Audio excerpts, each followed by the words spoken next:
May the odds be ever in your favor. And the tribute chosen to recap the Hunger Games in obsessive detail is me. That's right, today we are returning to Panem, to District 12, to the arena, to the start of the rebellion. Whether you're here because you love the books, haven't read them in years, only watched the movies, or if for some reason you decided this is how you needed to be introduced for the Hunger Games, I've got you covered. If you do like recap videos like this or just bookish content in general, go ahead, hit that like button and subscribe to this channel. It really does help me out and I appreciate it. Now, before we begin our journey into Suzanne Collins' masterpiece, I need to talk to you about something that would have made Katniss Everdeen's life so much easier. A place where you can access thousands of books instantly, including the Hunger Games itself. So thank you to Everand for sponsoring this video. Now, I'm not saying Everand would have helped Katniss survive the arena, but imagine if she had access to survival guides, strategy books, or just a nice calming audiobook to escape the trauma of her life for a little bit. Everand is a subscription-based service that gives you access to millions of ebooks and audiobooks all in one place. With Everand, you can dive into the Hunger Games right away, along with so many other amazing series and standalone books. But you want to know the best part? Everand lets you unlock 3 audiobooks or ebooks each month. At the same price, other competitors only let you unlock 1 book. And if you're still on the fence, Everand gives you a 30-day free trial, meaning you can start reading or listening to premium titles instantly. So when you're ready to check it out, just click the link in the description below to start your free trial today. Plus, when you use that link, you're directly supporting this channel as well, so I can continue to make hour-long recap videos. So now that we have all our books covered, I'm gonna send you to Recap Natalie. Enjoy! Was this outfit necessary? No. Is it fulfilling a childhood dream? Yes, and that's why we're wearing it. I don't even really know why I wrote a script because I could just tell you everything about this book from memory. Alright, before we even get started with this recap, I'm going to explain what the Hunger Games are for that one person who clicked on this video and decided, this is the way I want to be introduced to the Hunger Games. Odd choice, but I'm happy you're here. So you see, 13 years ago, the 13 districts of Panem tried to overthrow the capital of Panem. And it didn't go so well. They actually blew up all of District 13, and now the rest of them have to compete in what they call the Hunger Games every year as a reminder that the capital is stronger than all of them. What happens in the Hunger Games? Well, I'm glad you asked. They pick 2 kids from each district, 1 boy and 1 girl, and they send them into an arena to fight to the death. People place bets on this. It's their favorite thing in the capital is to watch children fight to the death. Our girl Katniss, who is not like other girls, she doesn't want no man. She hunts in the woods. She provides for her family at the age of 16. All by herself. Wakes up on Reaping Day, the day where they pick the tributes to go to the capital and compete in the Hunger Games. Her little sister Prim and her mother are sleeping in the other bed. Normally Prim will sleep in the same bed as Katniss, but when she gets nightmares, she'll go and sleep with their mother instead. And you know, her being 12 years old, which is the youngest age you can be picked to go to the Hunger Games, is pretty nervous right now, and I would be more concerned if she wasn't having nightmares. Katniss is up. She grabs the goat cheese that Prim made for her as a gift for Reaping Day, and she goes to the woods to meet up with her bestie. Now, are they allowed in the woods? No. Is there a giant electric fence blocking the woods? Yes. But is the power ever on? No. No. They don't seem to really care about the security. So she just slides under that because District 12 is basically just forgotten about in the capital's eyes, so she gets away with a lot of stuff here. She retrieves the bow that her father made for her as a kid. Her father's dead, by the way. Part 1 of her tragic backstory. He died in a horrible mining accident, leading to even more childhood trauma than a normal person in District 12. Eventually, her bestie Gale over here sneaks up behind her saying, "Hey, Catnip," because the first time they met, she said her name very quietly and he heard Catnip, so now it's just her nickname. Gale pulls out actual real bread from the bakery with an arrow sticking out of it saying, "Look what I shot," because he's so funny. I'm gonna try not to let the hatred I have for Gale seep through too much in this recap, but it's gonna seep through a little. There's only so much I can hide, okay? She snatches this bread out of his hand because they do not get fresh bread like this. Ever, really. And she's wondering how he got this. He explains that the baker just wanted 1 squirrel for this, which is a very good trade for Gale.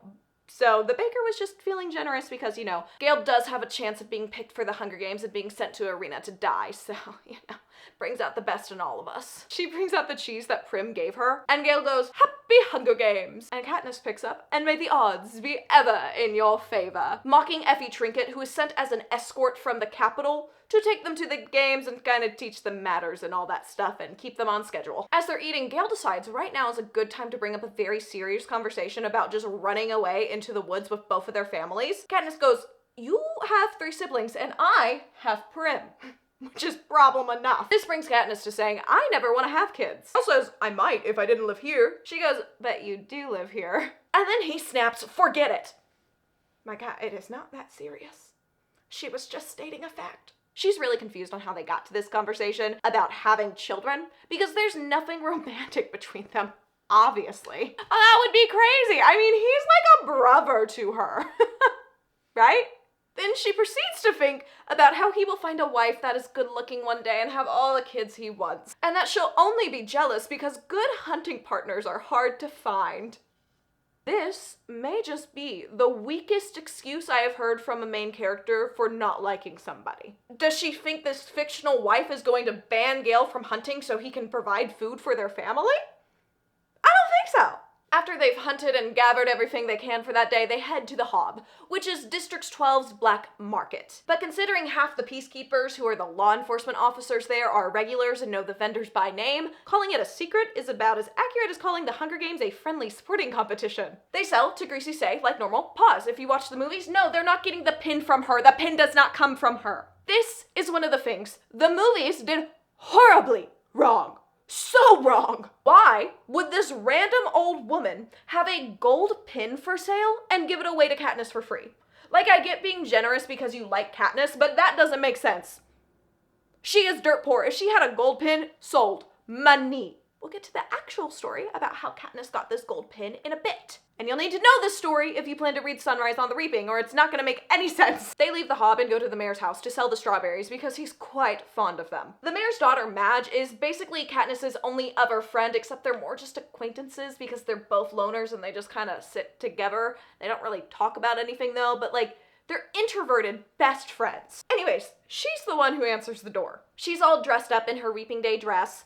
Gale comments, pretty dress. She jokes about how she wants to look pretty if she's sent to the Capitol today. This doesn't sit right with Gale because, understandably, he is a little high-strung today because how the reaping works is that every year, your name gets added to the bowl another time. But if your family needs extra food like most do in 12, so they don't starve, you can put in your name an additional time and get a year's worth of rations for one of your family members, which is called a tesserae. You aren't limited to doing this just for one family member. You can do this multiple times for every family member in your household, meaning that Gale and Katniss both have their names in quite a few extra times because they are the only ones taking the tesseraes for their family.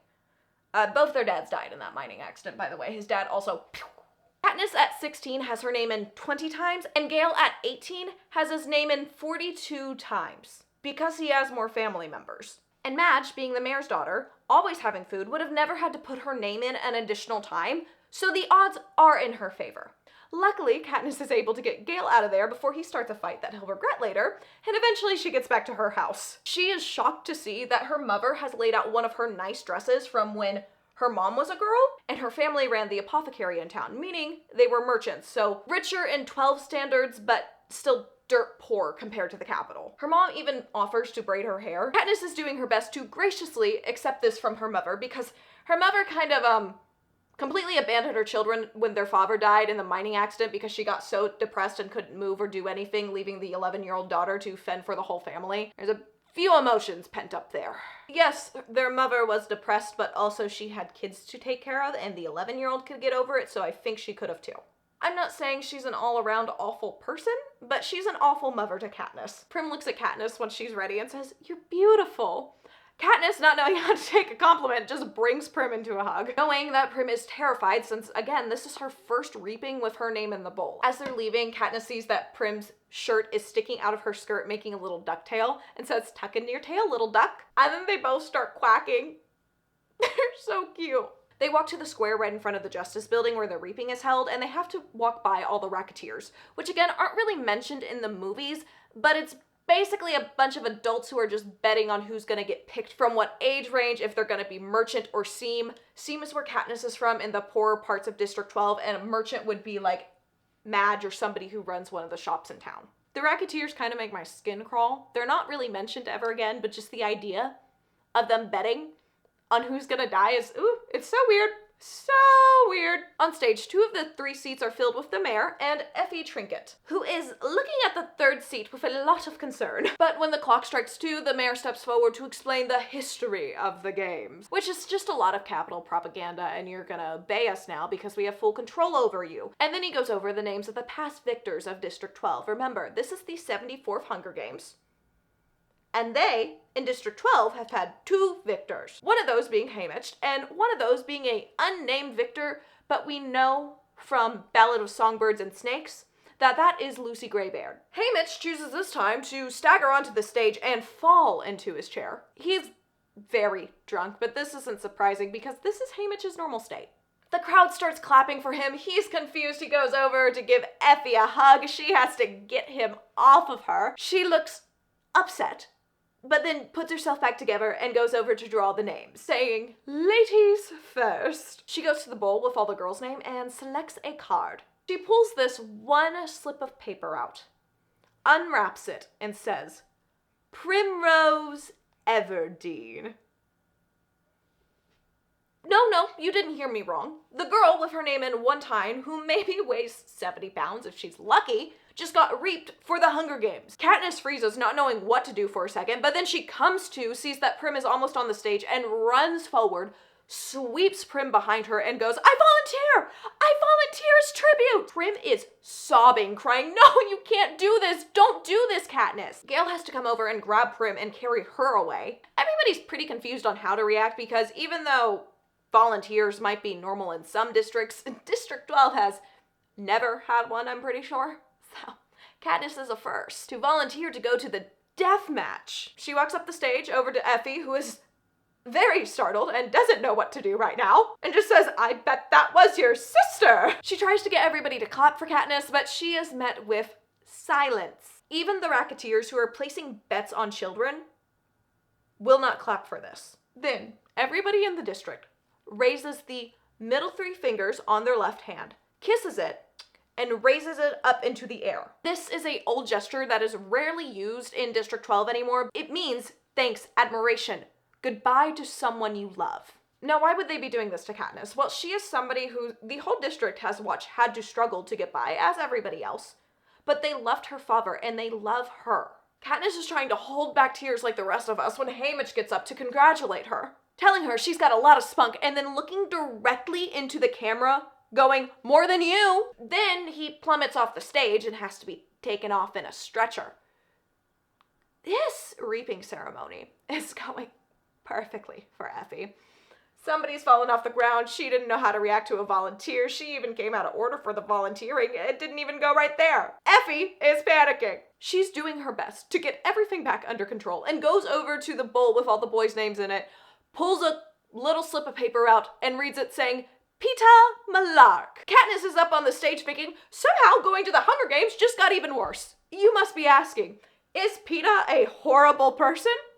No. Cut to a flashback. It was 3 months after her father died in the middle of January. Her mother never went back to find work or anything to provide for them, so she had gone to the Hob to try to sell some of Prim's baby clothes to get them some money to eat, because they were all starving already at this point. Nobody wanted to buy these baby clothes. At the end of the day, Katniss is so weak, she's stumbling back to their house, looking through garbage cans, trying to find anything that somebody else might not have wanted to eat, but she would be desperate enough to. But all the trash had just been emptied. She's passing the bakers, and the smell of fresh bread was overwhelming.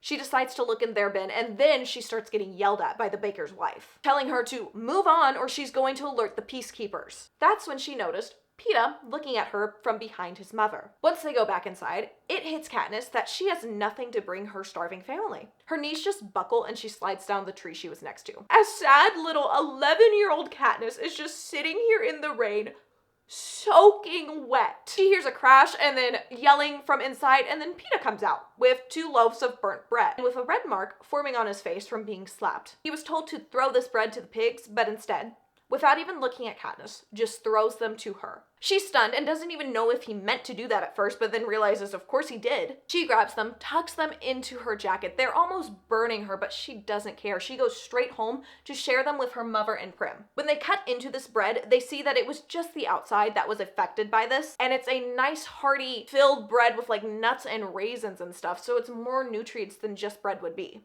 They eat a whole loaf that night. The next day, she sees a dandelion after school and starts to remember the hours of time she spent in the woods with her father, and knows how she's going to keep her family alive now. Cut back to the present. She still feels like she owes Peeta for this. She's never had a chance to say thank you or anything like that because they don't talk. But the boy with the bread is connected to the feeling of hope that got her to go out into the woods again and start providing for her family. And now Katniss isn't really sure on how she's supposed to work a thank you into training to kill him in the arena. Yeah, that's gonna be hard to do. That's gonna be hard to do. Now, after the reaping ceremony, they get led into 2 different rooms in the Justice Building to say goodbye to their families. What an odd way to say that. Okay.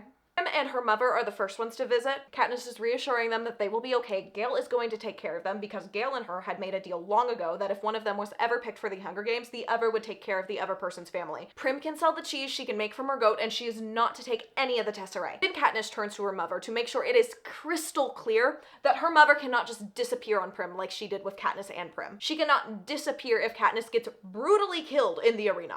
Prim goes over to Katniss saying, you have to fight. You're fast and you're brave. Maybe you could win. You have to try. Katniss doesn't believe she has any shot in winning the Hunger Games, but she tells Prim, of course, I'll try. Next person who visits Katniss is unexpected, to say the least. It's Peeta's father, the baker. He sits down without saying anything and just hands her a little bag of cookies, then promises to keep an eye on Prim and make sure she eats. This man is so sweet. Katniss is so shocked by this, she barely manages a nod before he leaves. But what are you supposed to do? Your competition's parents just walked in. Of course, there are 22 other tributes that are going to be in this arena, so most likely she won't have to kill him, but still. I don't think it's normal for the parents of the other tribute to come say goodbye to the other one. Okay, it's time to get serious. This is when Madge comes in. Everybody listen closely if you're a movie watcher only. That's okay, the movies are good. But you need to know some things, and this is one of the things you need to know. Madge walks in the door and walks straight to Katniss and hands her a gold pin, saying, they let you wear something from home in the games. Will you wear this? Katniss just stares at it because it's a real gold pin. Why is Madge giving it to her? This is valuable. Madge doesn't explain any of this, just fastens it to Katniss's dress and says, promise me you'll wear it in the arena. Katniss promises. Madge just quickly kisses her cheek and leaves. Now let's talk about this pin real fast. This is the Mockingjay pin, as you can see here. This is what it looks like. Now what is a Mockingjay? A Mockingjay is a mix between a Jabberjay, which is a capital mutt, something created by the capital, and then mixed with a mockingbird. How this happened was the capital made Jabberjays during the war against the districts to spy on them. The Jabberjays could copy complete conversations and relay them back to the capital. Soon, the districts figured out what the Jabberjays were doing and fed them false information, obviously. So the capital just released all the Jabberjays to the wild, thinking they couldn't mate, since they were all male. But the Jabberjays mated with mockingbirds. And now you have a Mockingjay, and they can copy any tune anybody sings. Katniss's very own father used to sing to these birds all the time in the woods, and they would stop to listen to him before they picked it up themselves. And finally, Gale comes in. They hug, but there is no time for sentiment because he immediately goes into strategy mode, saying you have to get your hands on a bow, which he isn't wrong. If she can get a bow, she has a really good aim with that thing. She points out that they don't always have one though. He says, then make one. You're a hunter, you know how to kill. She's like, yeah, animals. Gale simply says, how different can it be? Before she can respond, peacekeepers burst through the door to drag Gale away because his 5 minutes of allotted time are up, and she just yells after him, don't let them starve. He doesn't hesitate to say, I won't. They're taken from the Justice Building to the train station by car. She notices that Peeta has not been trying to hide his emotions and has clearly been crying, and wonders if he's going for the strategy of looking really weak and then coming out really strong in the game, so that doesn't really work because he's a tall, buff dude. Yeah, Peeta's tall. Love Josh as Peeta. But Peeta is tall in the books. He's like 6 foot something. They make it to the bullet train, which is just a high-speed train that will be taking them to the capital, as Effie Trinket would say. She's taken to her room, and then Effie comes and collects her for dinner, where she is fed the most amazing food she has ever had in her life. Remember, she's eating game meats and stuff like that, so she's eating better than a lot of people in 12, but like, this is 5-star dining. Girl eats as much as she can because she figures a few extra pounds will be useful in the games. Effie makes a comment about how disgusted she was with last year's tributes eating their dinner with their hands. And this pisses Katniss off, so Katniss proceeds to eat the rest of her dinner with her hands. Katniss has a lot of opinions and will show you if she doesn't tell you how she feels about what you just said. After dinner, they go to another compartment of the train to watch a recap of all the reapings across Panem today. From District 1, you have Marvel and Glimmer. District 2, you have Cato and Clove. And then there's a lot of unnamed tributes from the other districts. Then you have Foxface from 5. That's not her actual name, that's just how Katniss remembers her, because she has a fox-like face. And then from District 11, you have Rue and Thresh, who is a bigger guy for sure. I don't think I realized how few of the other tributes were actually named in the book until I was writing this all out for the recap. But it makes sense, because trying to remember 24 names for the tributes would just be too much, especially when, well, you'll see what happens to a lot of them. When they finally get to 12, they get to see the chaos that Haymitch brought. Effie rants about how he messed up her wig and how awful that was for her when these two children are going to games to compete to the death right now, but sure, Effie, your wig. Peeta burst out laughing at this because Peeta burst out laughing going, he's drunk! He's drunk every year! Katniss smirks actually at Peeta and says, every day. They're both laughing now, but Effie points out that Haymitch is the difference between their life and death, because Haymitch is in charge of all the money that sponsors give them to send them gifts in the arena to keep them alive. Speak of the devil, Haymitch stumbles into the room, vomits on the floor, and then falls in it. As she steps over Haymitch and his vomit, she looks at them and goes, so laugh away. These two go over to help Haymitch up. They get him back to his room, and once they're there, Peeta tells her that he can take care of it from here because he's gonna have to give Haymitch a shower, and Katniss doesn't really want to see Haymitch naked. She's good. She'll pass. But she can't help but thinking that Peeta is only doing this to try to win Haymitch's favor. But yeah, she doesn't care because she really doesn't want to give Haymitch a bath. As she's walking back to her room, she's thinking on how a kind Peeta is way more dangerous than a mean Peeta. Because then Katniss might actually start to care about him, and it becomes pretty tricky to kill someone if you care about them. So she decides from this moment on to have as little to do with the boy with the bread as possible. She takes it so far that when she gets to her room, she takes the cookies that his father had given to her and throws them out the window. But she's ever so lucky that they somehow land in a patch of dandelions, and she sees it, mind you. It's dark, the train is going 200 miles an hour, and she sees it happen perfectly. And it sends her right back into the flashback of finding the dandelion. She sees the dandelion, she gets hope again, she goes back to the wood, and she remembers what her father told her. As long as you can find yourself, you can survive. Because Katniss is a type of swamp potato plant thing that you can eat. Clearly. The next morning, she's woken up by Effie going, up, up, up, it's a big, big, big day! Because today is the day they reach the capital. Should I stop saying it that way every time I mention it? Probably. But it's so much more fun to say that way. If you haven't noticed already, capital citizens completely blind to the Hunger Games. She's so excited to meet these children and send them off to their death. Effie sees the games as an honor to be in. She makes it to breakfast and finds that Peeta and Haymitch are already talking. After eating as much as she can, she asks Haymitch for advice, and he says, stay alive. And then he starts laughing. Her and Peeta exchange a look because, well, duh. We were hoping for some actual advice here, Haymitch. Peeta is also annoyed, so he goes, that's funny, then proceeds to knock Haymitch's glass of liquor out of his hand. And finishes what he was saying with, just not to us. Sassy Peeta! Oh, if you have never read the books and you've only watched the movies, again, love Josh, he's great, but Peeta in the books is on a different level. Haymitch then, punches Peeta in the jaw, knocking him out of his chair. And then when he's reaching back for his liquor again, Katniss drives a knife in between his hand and the bottle. He stops and just squints at both of them now, going, did I actually get a pair of fighters this year? He tells them both to stand up, he scrutinizes them, and then makes a deal, saying he will stay sober enough to keep them alive if they follow everything he says. Everything. He talks them over everything that will be happening with their stylist today, tells them not to resist anything they say, and to just go with the flow, basically, and then he's gone. The train starts to slow down now as they pull into the Capitol. These two go to the window to look out because they've never seen the Capitol in person, only on TV, and it is beautiful. The Capitol is in the Rocky Mountains. It's encircled by mountains, so you go through the tunnel to just enter the city. If you've ever gone through a tunnel where it's mountain and then you enter to a city, it's so cool. It is so cool.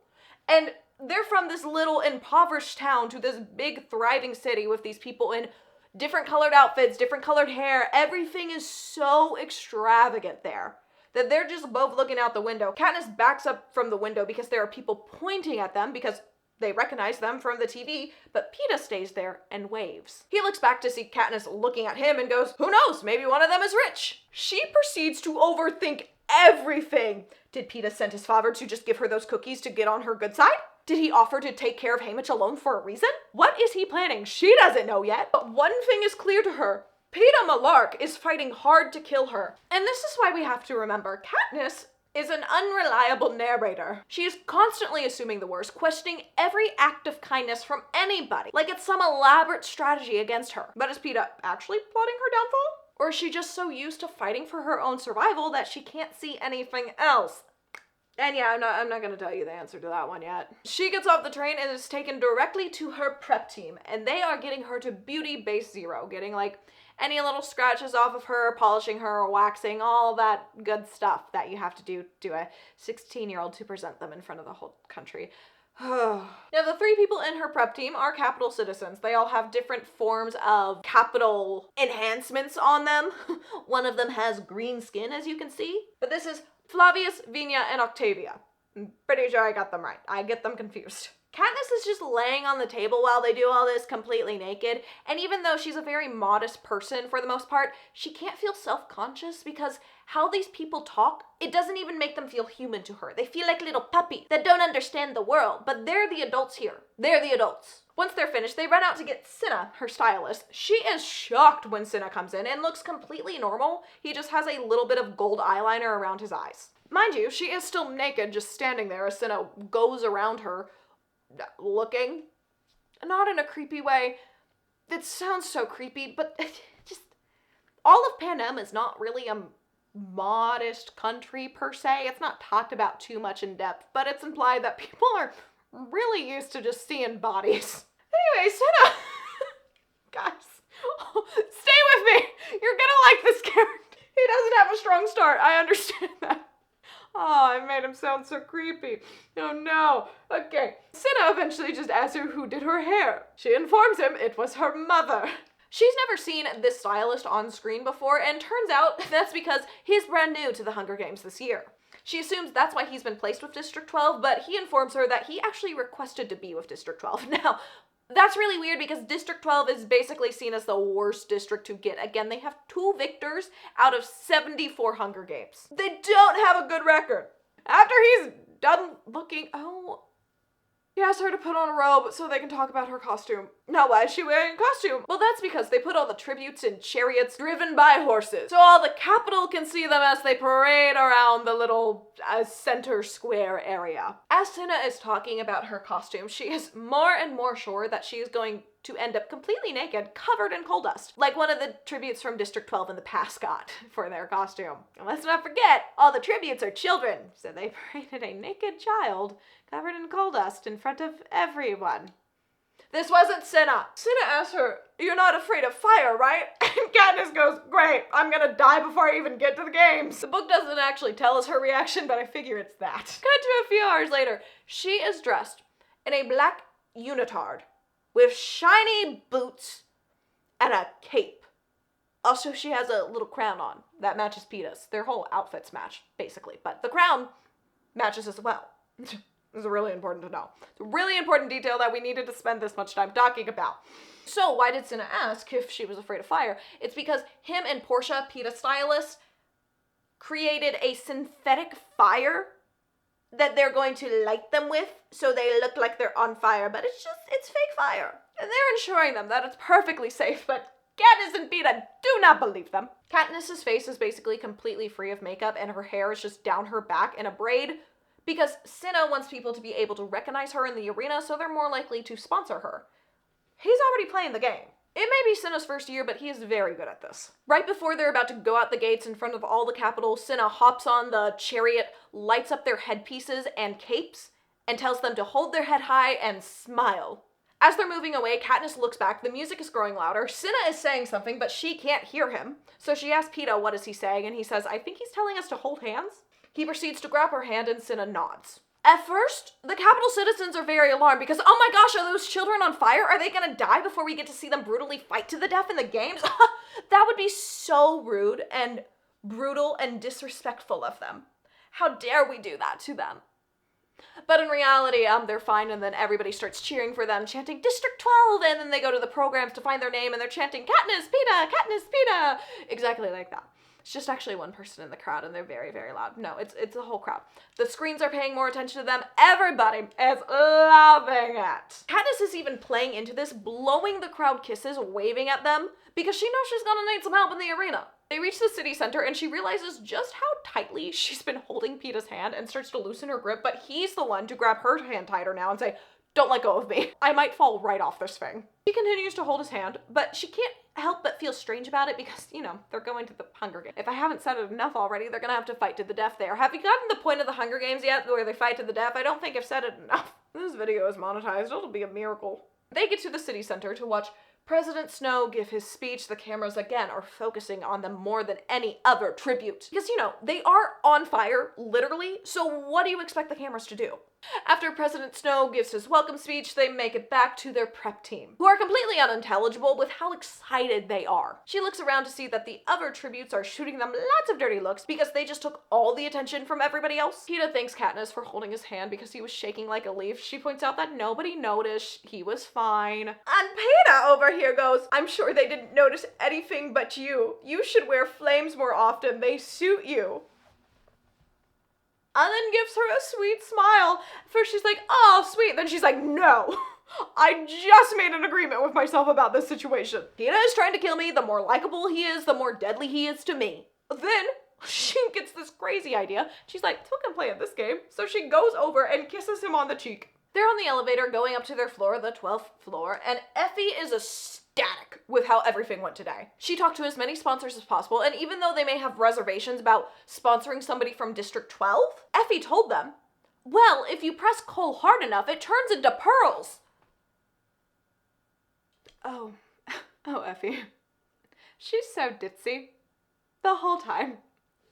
Neither of them correct her. Pearls grow in shellfish, and, she may be thinking of the phrase, if you press coal hard enough, it'll turn into diamonds, but that's also not true. So, Effie is wrong on everything. Katniss goes to her room, cleans up, gets comfortable, and comes out to have dinner with everybody. There is a silent young man and woman serving them. Eventually, Katniss gets a good look at the woman and goes, I know you. She can't quite place this girl, but her stomach is twisting with guilt and anxiety. The girl just shakes her head to signal, no you don't. Effie is horrified, saying, there is no way you know the Avox, Katniss. She has to ask what an Avox is, and Haymitch explains. There's someone who committed a crime against the Capitol, so the Capitol cuts out their tongue. Katniss is trying to recover, being like, I guess I don't know her, whoopsies. And Peeta's like, Deli Cartwright. I kept thinking she looked familiar, and then I realized she's a dead ringer for Deli. This Avox looks nothing like Deli. But Peeta over here is just trying to help this girl out. She also knows this is definitely not a lookalike for Deli, but she jumps on it and she's like, yeah, Deli! It's Deli! Thank you so much, Peeta, but you are still planning to kill me, so I'm not gonna thank you. They focus back on dinner, and Haymitch asks whose idea was the hand-holding because it was the perfect touch of rebellion. Rebellion? Now, she really hadn't thought of it this way because hand-holding doesn't seem like a form of rebellion. But remember, they're thrown into the Capitol. They're supposed to be going into this arena, fighting to the death against each other. They're not supposed to like each other or be friendly to each other at all, really.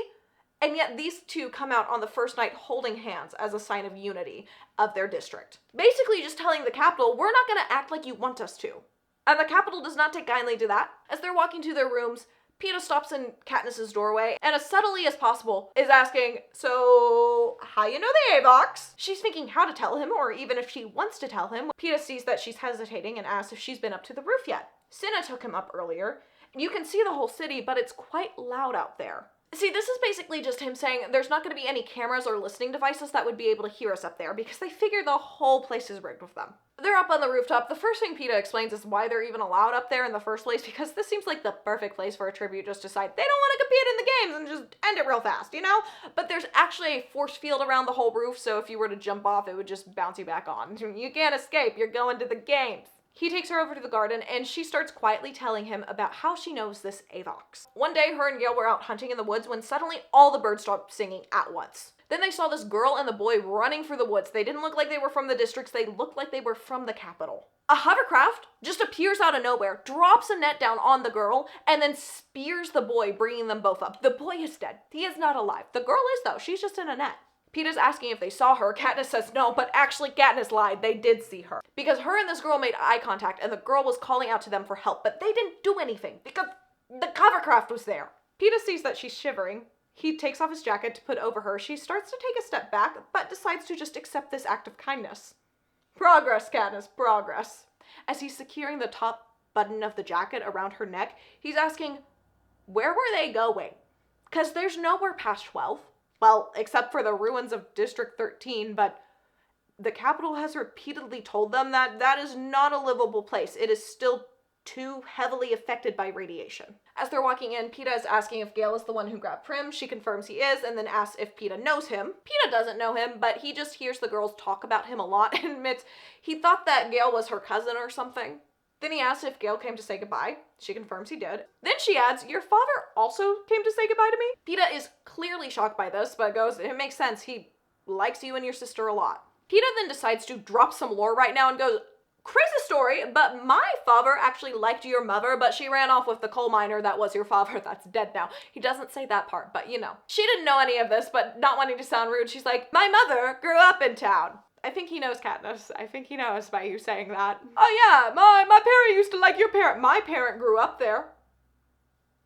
Katniss! Once they get back to her door, she takes off his jacket, gives it back to him, and says, I'll see you in the morning. Then she walks into her room to find the red-headed Avox girl picking up her unitard and boots that she had left on the floor. Her heart starts racing, but she's been told not to talk to the Avox directly, but wants to say something in the words of I'm sorry to her. So she decides to go over to start helping her pick up the clothes and say, I'm so sorry, I was meant to take those back to Cinna. Can you do that for me? She's hoping that the girl will understand that this I'm sorry is so much more than just the clothes. It's the I'm sorry I couldn't do anything to help you. I'm sorry you're in this situation. I'm sorry any of this happened, but has to settle for that. The Avox just nods after what she says and leaves the room. And Katniss is left to wonder if this Avox is going to enjoy watching her die, since Katniss clearly ruined her life. The next day, she is up earlier than anybody else, goes out of her room to the dining room to find a buffet-style breakfast set up for her. Today is the first of 3 days of training they will get in the capital before they are just sent into the arena. On the third day, they'll have a private session with the game makers to show off their skills that they have, and the game makers will put a score out for everybody to see that will be aired across the capital and Panem. People in the capital will then base their bets off the scores that are given by the game makers. This will also help citizens decide on who they want to sponsor, because if they're betting on somebody, they're going to want to sponsor that person. Once Haymitch and Peeta have arrived and Haymitch has finished several plates, he says, let's get down to business. To defeat the Huns? Wrong movie. Oops. He asks them if they would like to be coached separately to hide any secret skills they may have from the other person. Katniss and Peeta just make eye contact. I don't know, do you want to hide your skills? I mean, I'm fine if you know, I don't know what you want to do. Peeta finally replies saying, I don't have any skills, and I already know Katniss's. We've eaten enough of her squirrels. This catches her off guard because she never thought about the baker sharing his food with the children for some reason. I don't know. She just thought he went into a little corner with his squirrel going, This is why I'm not allowed to talk about the Hunger Games. Anyways, Katniss does agree with this and says, yeah, you can coach us both at the same time. Mentor us both. You can, yes. I got my communication skills from Katniss. Haymitch then asks them specifically what they can do. Peeta goes, I can bake bread. Don't think that's gonna be helpful in the games though. So Haymitch just goes to Katniss and is like, okay, and you? And Katniss has the audacity to say, not really, I can hunt, I guess. Girl, do you know what competition you're in? Haymitch is asking her if she's any good. She hesitates, saying, I'm all right. Peeta now jumps in at the hypocrisy. She is speaking of herself, going, She's much better than all right. Every time I get one of her squirrels, they're shot right through the eye. Katniss is wondering why he is talking her up and goes, what are you doing? He's explaining that Haymitch is trying to help them. Don't undersell yourself. Katniss is now ticked, thinking this is some sort of strategy that Peeta has, so she starts going, well, Peeta can pick up really heavy sacks of flour. Great argument there, Katniss. Bow and arrow skills and picking up heavy sacks of flour. Peeta is thinking the same thing because he's like, yeah, I'm sure they'll have plenty of sacks of flour for me to throw at people. But she keeps going, saying, but he can wrestle. He came second in our entire school, and he only came in second because the last competitor was his older brother. They start arguing over if this is a useful skill to have, and she yells, if I get jumped, I'm dead. Because Katniss is very, very tiny. If you've watched the movies, think of Clove's size. That is what Katniss was actually like. Ironically, Clove and Cato are basically book accurate Katniss and Peeta. Again, I love these two, and I'm so happy they were cast, but if you're talking about aesthetics alone, this is the right look. Anyways, Peeta replies to this going, but you won't. You'll be living up in some tree, shooting people, and living off of raw squirrels. Then he gets more somber and asks, do you want to know what my mother said to me when she came to say goodbye to me? As if to cheer me up, she said, District 12 will finally have a winner. And then I realized she meant you. Katniss brushes this off like, yeah, right, no mom would ever say that ever. And he goes, no. She said, she's a survivor, that one.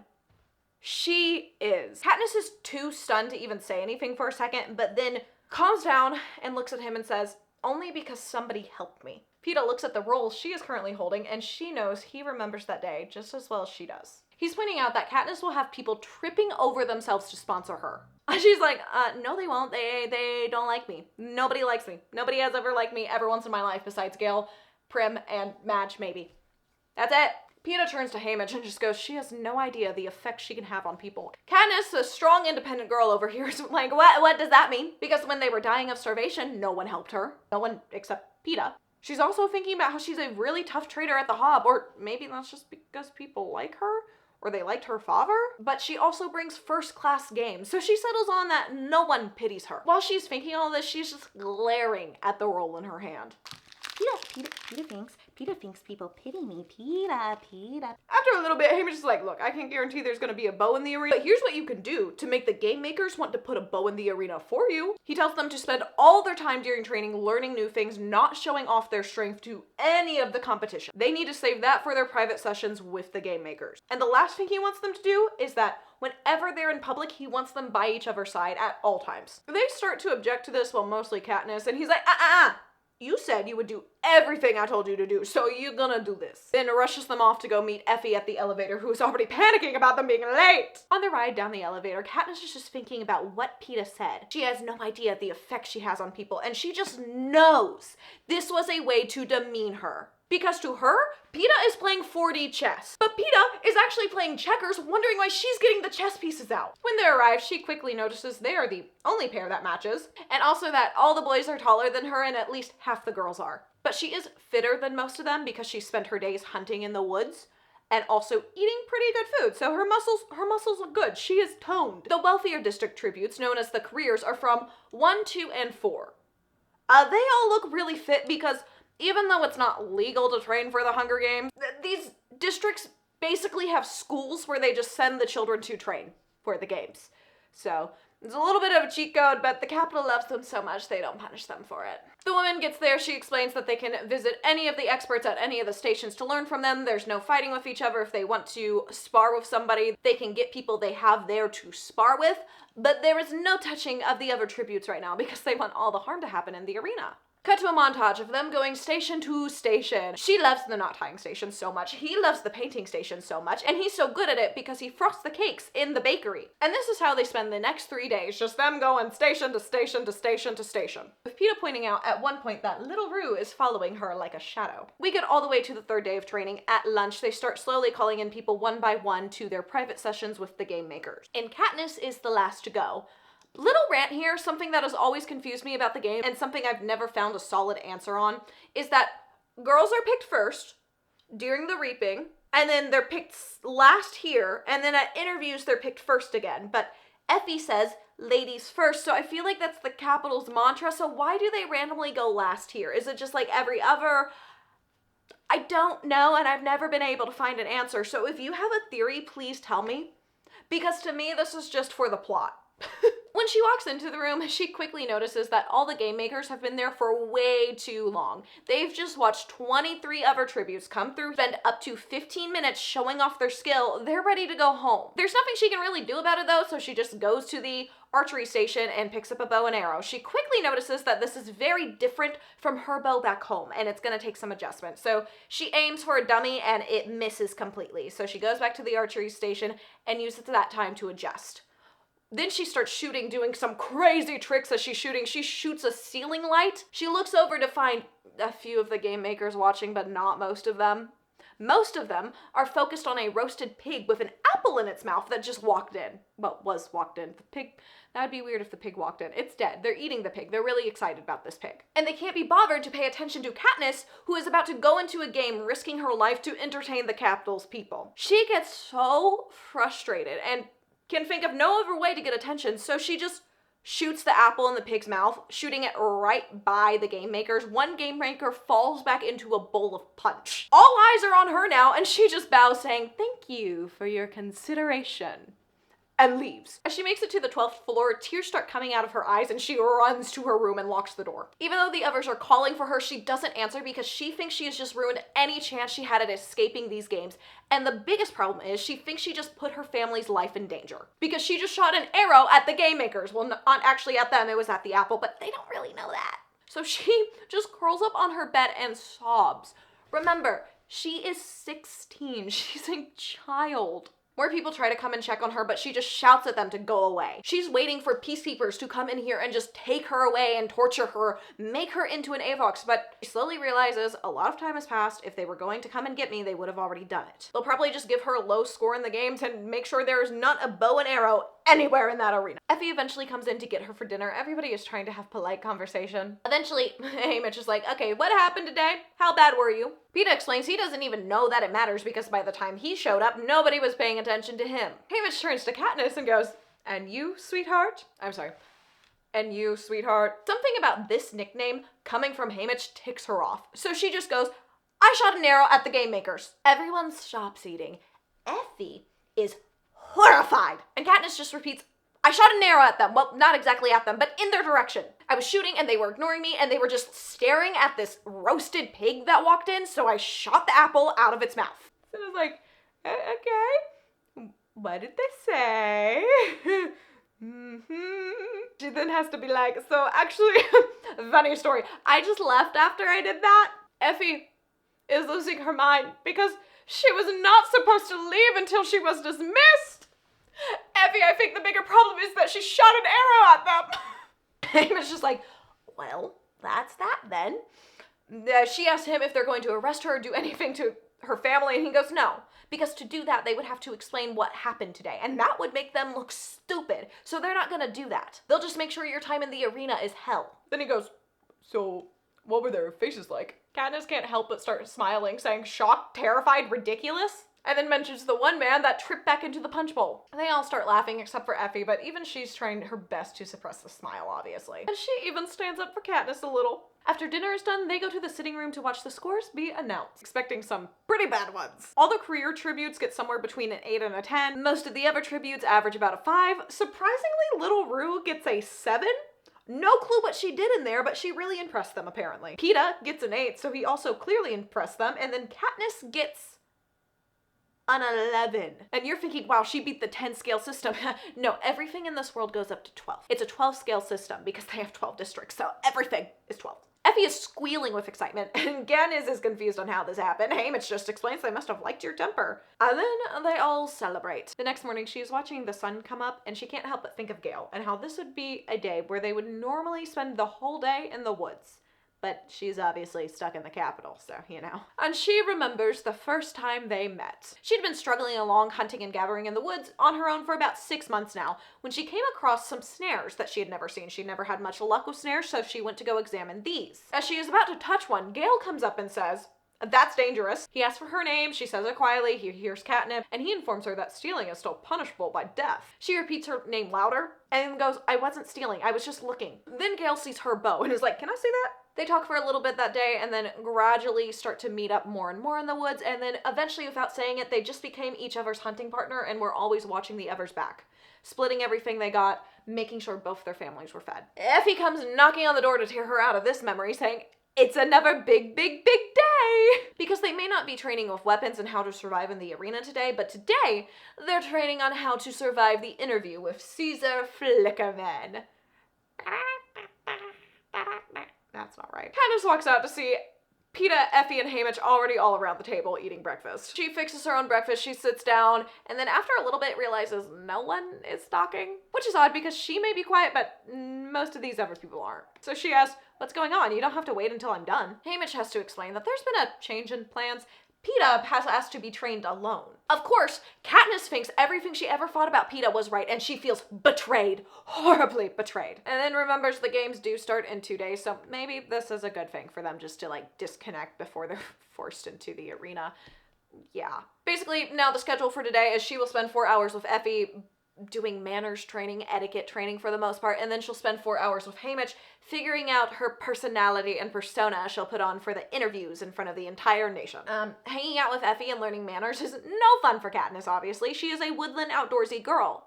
She does not want to wear heels. She thinks that her time with Haymitch will be better, but that's not better either because her personality is just, hating the capital. A rude, little standoffish, which is okay, it's fine. But like, Haymitch by the end of it is just like, just try to make sure the audience doesn't realize how much you loathe them. Katniss was meant to be a hater on the level of Kendrick Lamar, and she doesn't get that chance, unfortunately. She has to act nice. She decides to eat dinner alone in her room that night, and then proceeds to just smash dishes around her room.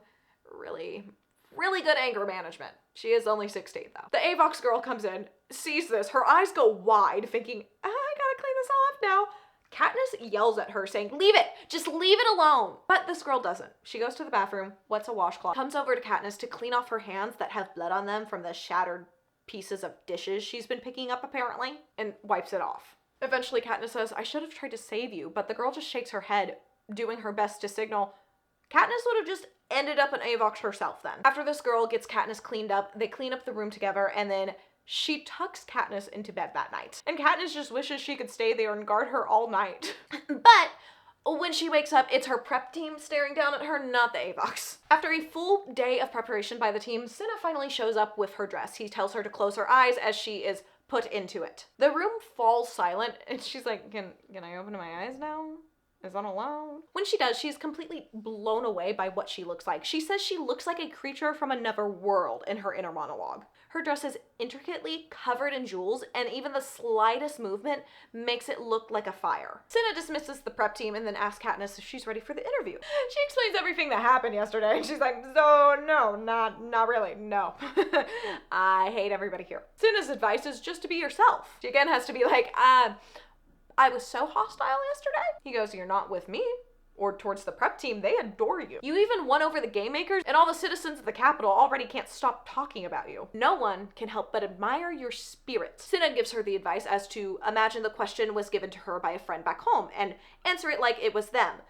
But the problem is, Gale already knows everything about her and wouldn't be asking her any of these questions. She has no imagination. Cinna's like, okay, could you think of me as a friend? Because he'll be sitting on the main platform, she'll be able to look over, make eye contact with him, see him, and refocus on the question and know what she's doing. And be able to focus on it as if she was talking to Cinna. That way, she can answer the question as honestly as possible. This isn't a dig at Katniss, but asking any teenage girl to share their honest thoughts in front of the entire nation is a very risky thing to say. But Cinna, that's what Cinna wants. Right before they go on stage, Haymitch comes up behind them and tells them they are both a happy pair and to act like it.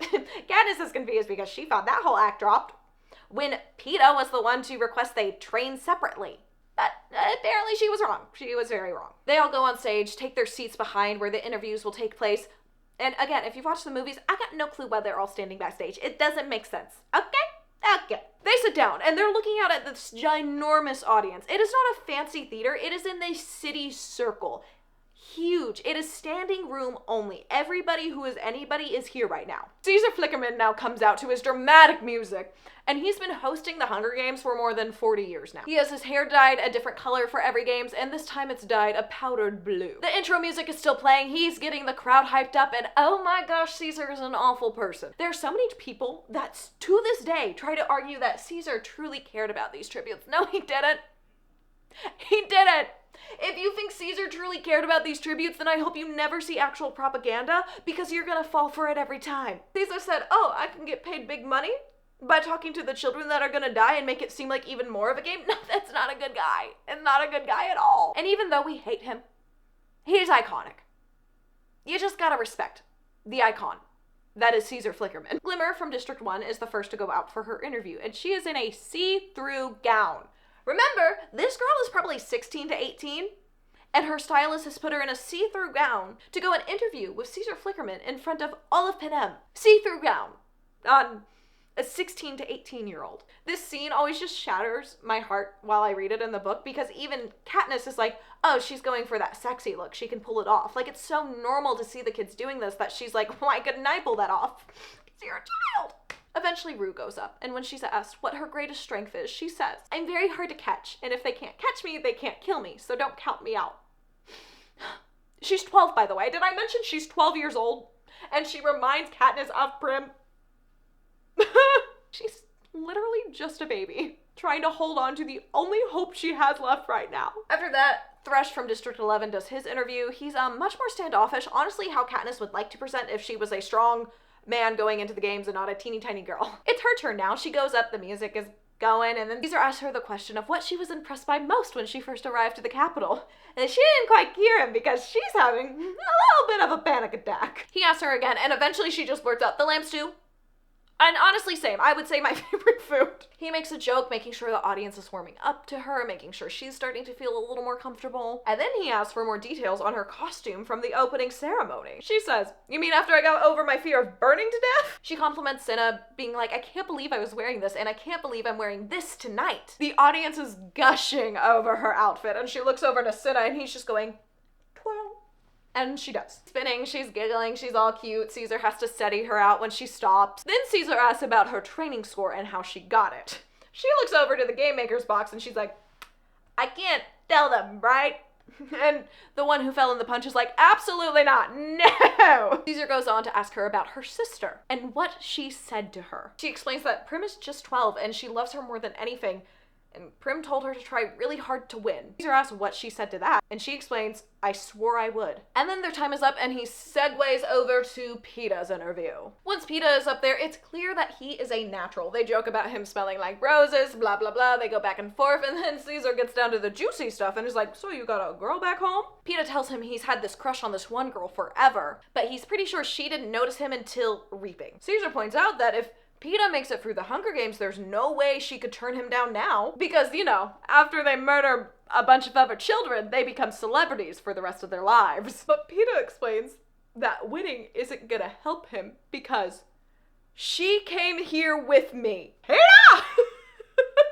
I don't care how many times I watch this movie or how many times I read the book. I'm shocked every time. It makes me giggle every time. Peeta really said, oh, you want a show? I'll give you a show. Has he talked to Katniss once before they got here? Nope. Is he head over heels for her and is trying to help her now? Yeah. No, Katniss is just a little bit surprised. just a little bit. Then she notices all the cameras cutting to her because unlike the movie, she isn't hiding backstage from this. She is on full display after Peeta just said this. They focus back on Peeta and Caesar's like, she didn't know? Peeta goes, not until now. Peeta's time is over. He goes back up. He's sitting in the chair next to her. They stand for the anthem, and she can't help but notice that the camera is on them a lot. Once they get backstage, she makes her way to an elevator quick that doesn't have Peeta in it. Once she gets up to the 12th floor, she notices that an elevator has arrived basically at the same time as her, with Peeta in it anyways. She goes over to him, slams her hand into his chest, causing him to stumble backward and make a urn fall off a pillar, and then he lands in it, cutting his hand. She's shouting at him, saying, you had no right to say those things about me. This is when all the adults arrive. Effie is near hysteria, asking if he fell. You Yeah, after she pushed me. Peeta just got rejected by his crush in the worst way humanly possible, I think, and is still on top of the jokes. Haymitch turns to Katniss, but she doesn't even care what he has to say because she's pretty sure this was Haymitch's idea to make her look like some sort of fool in front of the entire country. Peeta cuts in and is like, no, it was my idea. I did in fact have a crush on you. She is still fuming, though. Haymitch is over it, calls her a fool, and explains that Peeta just gave her something she could never achieve by herself. She jumps into this saying, he made me look weak. He corrects her saying, no, he made you look desirable. And let's face it, you can use all the help you can get in that department. Now, everyone is talking about these star-crossed lovers from District 12. She's not getting the point, so she goes, but we're not. Haymitch grabs her shoulders now and goes, who cares? It's all a big show. The most I could say about you after your interview was that you were nice enough. But now I can say you're a heartbreaker. What do you think will get you more sponsors? It starts all to click into place in her head and she realizes maybe she overreacted and jumped to a few conclusions. And just possibly this wasn't the worst thing in the entire world to happen to her. Now she's just worried that her reaction on stage wasn't good enough. The two stylists and the prep team assure her it was good. It looked natural. And that's why they couldn't tell her beforehand because she can't act at all. Peeta is now over it though and goes, she's just worried about her boyfriend back in 12. Book Peeta strikes again. She knows he means Gale and snaps at him saying, I don't have a boyfriend. And he's like, yeah, all right. But I bet he'd be smart enough to see a bluff when he sees it. Besides, you didn't even say that you love me, so what does it matter? Katniss, I believe you have to tap out of this fight. Peeta did not come to play, Katniss. You gotta admit, maybe you were wrong. And Peeta, he just keeps coming with more and more good facts. Everybody talks her through it some more, and she finally apologizes to Peeta. After dinner, which Peeta actually had to leave for a bit because his hands were bleeding so bad, but he's back now, and they watch the recap of all the interviews. Then after that, they say goodbye to Haymitch and Effie because Cinna and Portia are going to be the ones taking them to the arena tomorrow. Effie, trying to be nice, says, I wouldn't be surprised if I finally get promoted to a decent district. She's so out of touch. You know what? For Effie, this is incredibly heartfelt. Peeta asks Haymitch if he has any last advice. He tells them that when the gong sounds, they need to get the hell out of there. He doesn't want either of them going into the bloodbath at the cornucopia. That's where all the supplies is at the start of the game. It's in this one compact area where everybody is forced to run to if they want any of it, leading to a lot of death on the first day. But his advice is just to put as much distance between the cornucopia and themselves and find water. Katniss is like, okay, and after that, he says, stay alive. Haymitch's country now, y'all. He says stay alive. Katniss lays down in her room and quickly realizes she's not getting a wink of sleep tonight because her mind is racing with the thoughts of what is about to happen tomorrow because, again, Hunger Games, deathmatch. I don't know how you would sleep before that. I simply can't sleep if I have the flight the next morning because I'm so panicked if I'm gonna make it in time. She gives up any hope of falling asleep and just goes to the rooftop to look at the sky for one last night to see her moon because the arena is going to be a giant dome that the game makers can completely control, meaning she won't see the actual stars or moon. It'll be what the game makers want it to be. When she arrives, she sees Peeta up there and goes, hey, you should be getting some rest, which obviously she knows that he's up here for the same reason though. They end up having a joyful conversation about the massive party going on in the Capitol, that's celebrating the games and their imminent death. Katniss apologizes again for hurting his hands tonight, but he just brushes it off, saying it doesn't matter. He wasn't a real contender anyways. And then he drops a line that catches Katniss completely off guard. My best hope is to not disgrace myself. And I don't know how to say it exactly, but I want to die as myself. Does that make sense? I don't want them to change me into some kind of monster I'm not. If you read the books, that line hurts a lot. We'll get to that far later. Katniss is stunned by this because up until now, all she's been thinking about is survival and how to find food, where to find water. Meanwhile, Peeta has been wondering how to hold on to his identity. She asks him if this means he won't kill anyone. He goes, no, I know I probably will when the time comes. I just wish there was some way to show the Capitol that they don't own me, that I'm not just a piece in their games. And Katniss? She doesn't get it. She's just like, that's how the games work. He tries to explain it more to her, but she just cuts him off saying, who cares? Peeta fires back, what else am I allowed to care about at this point? She simply says, staying alive. Peeta just puts on this sad, mocking smile and says, thanks for the tips, sweetheart. And that sets her off. Haymitch's nickname used by Peeta? Not happening. She hates the nickname. So she snaps back going, fine, you can spend the last few hours of your life thinking about how to die a noble death, but I'm planning to spend the last few hours of my life in 12. Peeta doesn't argue with this. He simply says, "It wouldn't surprise me if you do. Give my mother my best when you make it back for me, will you?" Katniss storms off, throwing back at him, "Count on it." So they part ways just hours before the game on completely different wavelengths. Katniss needs to focus on herself anyways now. There can only be one victor, so she doesn't need to make friends with this guy.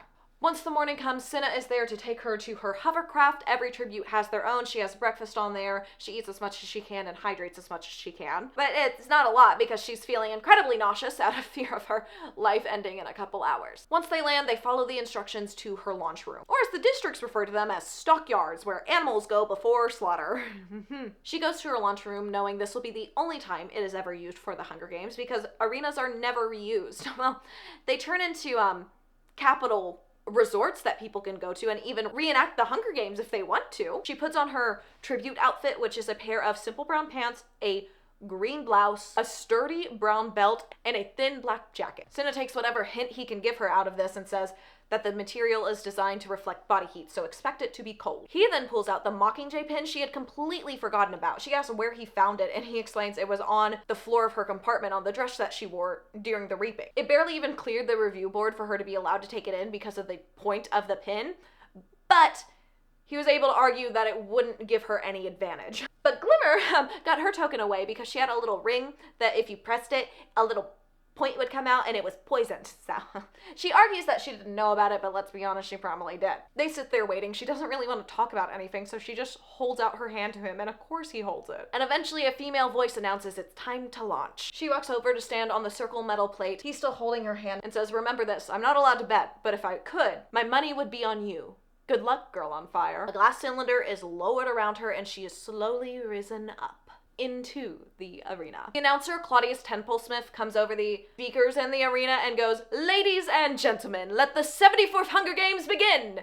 And then a 60-second countdown starts. I would be the idiot that even though I could have watched them my whole life, I would have been like, cool, the Hunger Games are beginning, let's go. And then I would have been blown sky high because there are mines around all the different pedestals where the tributes are standing on that if you step off too early, they blow you up. She's looking around to get a feel for what this arena is like. Of course, there's a cornucopia in the middle. It's in the middle of this meadow. And then behind the tributes across from her, there's just what looks to be a cliff that drops out of view, so she doesn't know what's over there. And to her left is sparse, piney woods. She knows that this is where Haymitch would want her to go right away. But Katniss catches sight of that bow and arrow, and she's like, actually, maybe I ignore everything Haymitch told me and I go for that. Because if I get that, I can take my competition down and not be defenseless. It would only be a 40-yard dash, and she knows she's fast. She knows she could reach it before anybody else could get there. But the problem is, by the time she grabs it, other people might be arriving, and that's when she could get killed. And it would be close range, and she's not skilled with any close range weapons, really. But Katniss is gearing up to go in anyway, so here we go. But then she looks over and notices Peeta. It looks like he's signaling something, but she can't quite make out what he's trying to tell her. But then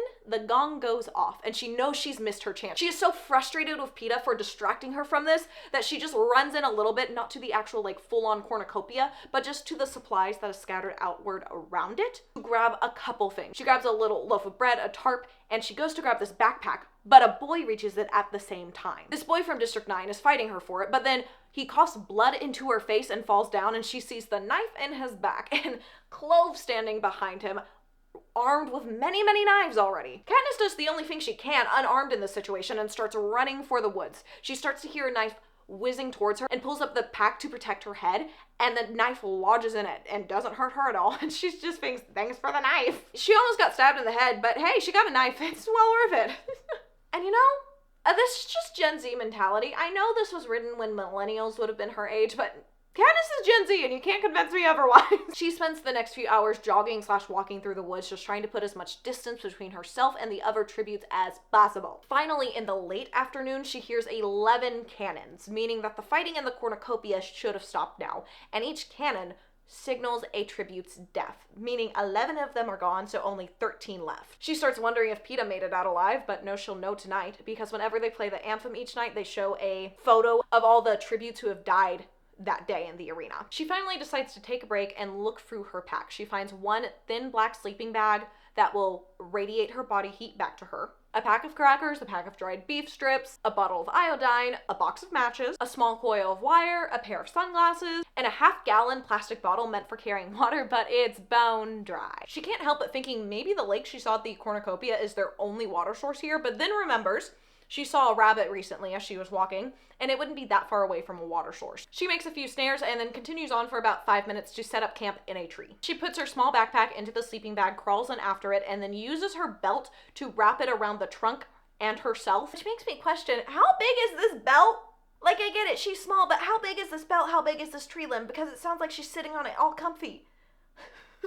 I don't understand. I guess she just has the biggest belt known to man. As night falls, she realizes it was definitely worth the risk to get that backpack because it is freezing and she needed that sleeping bag.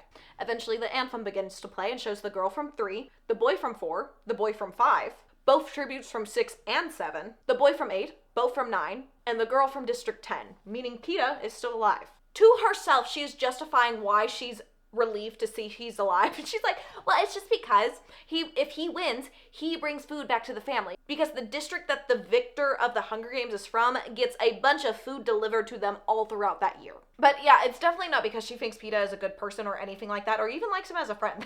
No. She drifts off to sleep and then is awoken by a snap. She's wondering if somebody is close by, but then she hears more snaps, and then she sees smoke. Somebody has decided to start a fire right near Katniss, and her inner monologue is like, if I had a way to kill this tribute right now, I would, because they are so stupid and they don't deserve to live. Katniss like, look, I get it, you're cold, but this is a situation where you just have to stick it out. But slowly, the sky starts to show the first signs of dawn, and she's thinking maybe her and the biggest idiot in the game maybe made it out of this okay. But then she hears a bunch of footsteps. The girl who made the fire is pleading with these people for her life, but they just kill her and then laugh and congratulate each other, saying 12 down, 11 to go. She knows that this is probably the alliance of the careers. This is something that happens basically almost every year. The tributes from 1, 2, and 4 all ally together to make one big pack to hunt down the rest of them, and then at some point they split up when tensions start running high. They start walking away, but when they're about 10 yards from her tree, they're like, we didn't hear a cannon.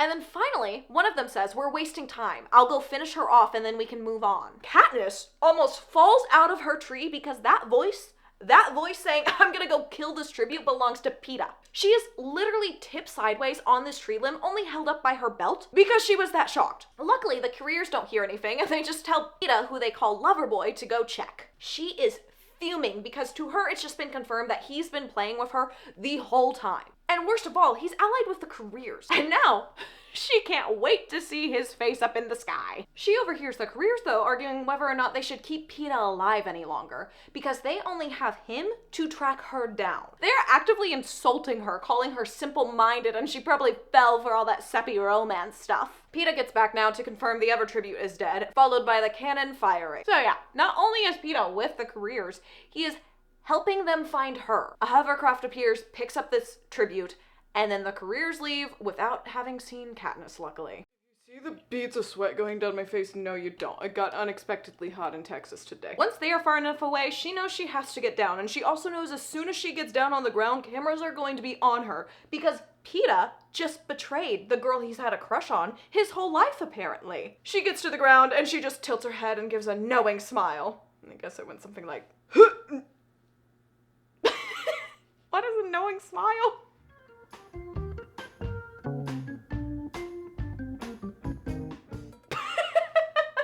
Yeah.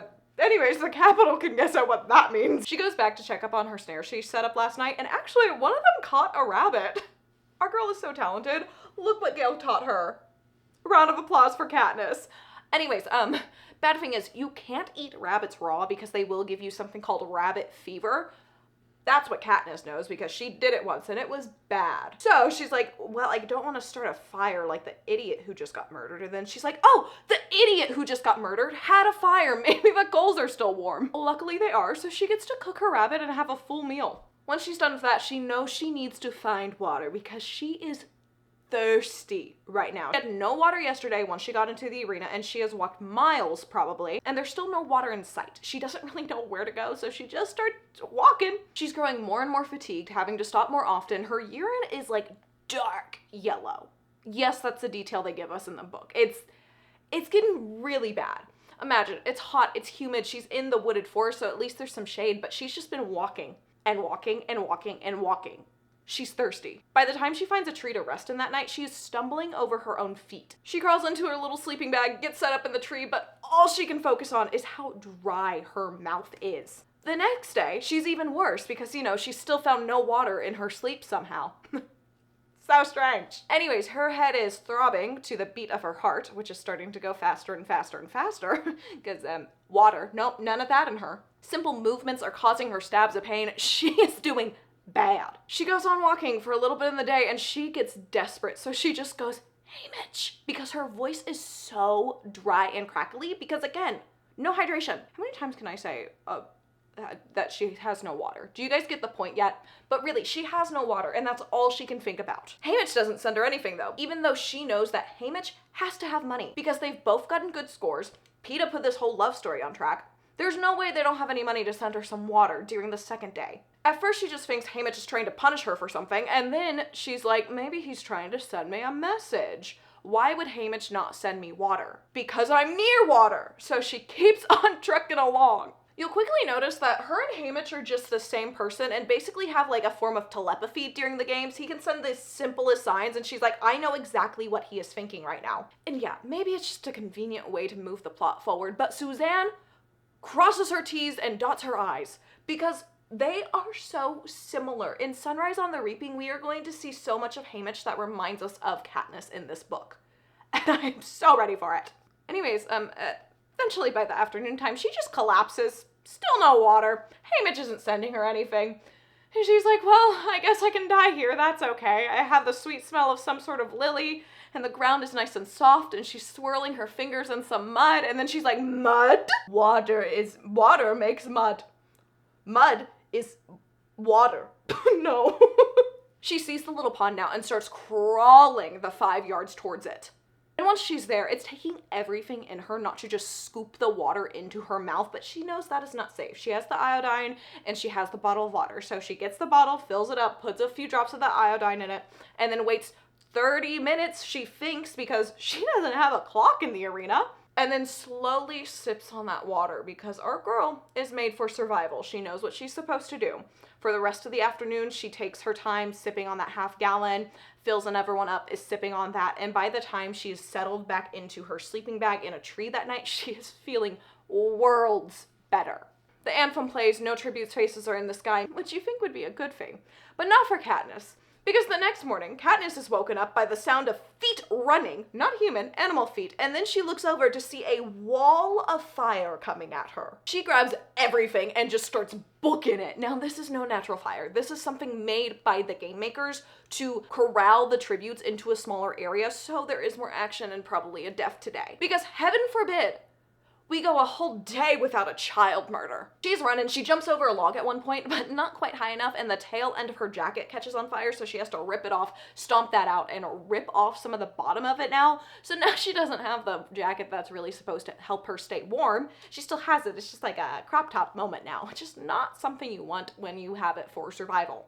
But she don't got enough time to think about that right now, though, because she's gotta keep running. She's running, her eyes are stinging, her throat feels like it's on fire, and eventually she's throwing up. She's far enough away from the fire that she gives herself a minute to calm down, repack all her stuff neatly, and then get going again. She starts plotting on how to just circle around this fire if she runs diagonally with it for a while so she can avoid meeting up with the other tributes, and then the fireballs start coming at her. No, the wall of fire, not enough. Fireballs. So, whatever plan she just made is out the window now, and she starts running and dodging these things for her life. She begins throwing up again. Luckily, she doesn't hear another one, but then another one starts hissing coming towards her. She rolls out of the way, but not fast enough. It skirts along the top of her thigh, and she just screams, crawling backward from it until she realizes her thigh is still on fire, and she needs to stop, drop, and roll to get it to go out. I mean, just imagine what a good laugh the game makers are having because the girl that was on fire is once again on fire. Small thing real fast. In this book, her nickname is the girl that was on fire. It changes to the girl on fire in the other books, but for a while she's called the girl that was on fire, which is just, it's not a good ring. I don't know why Caesar Flickerman coined that. It was a bad slogan. Yeah, anyways, the game makers, everybody in the Capitol is sick and twisted. We all know that.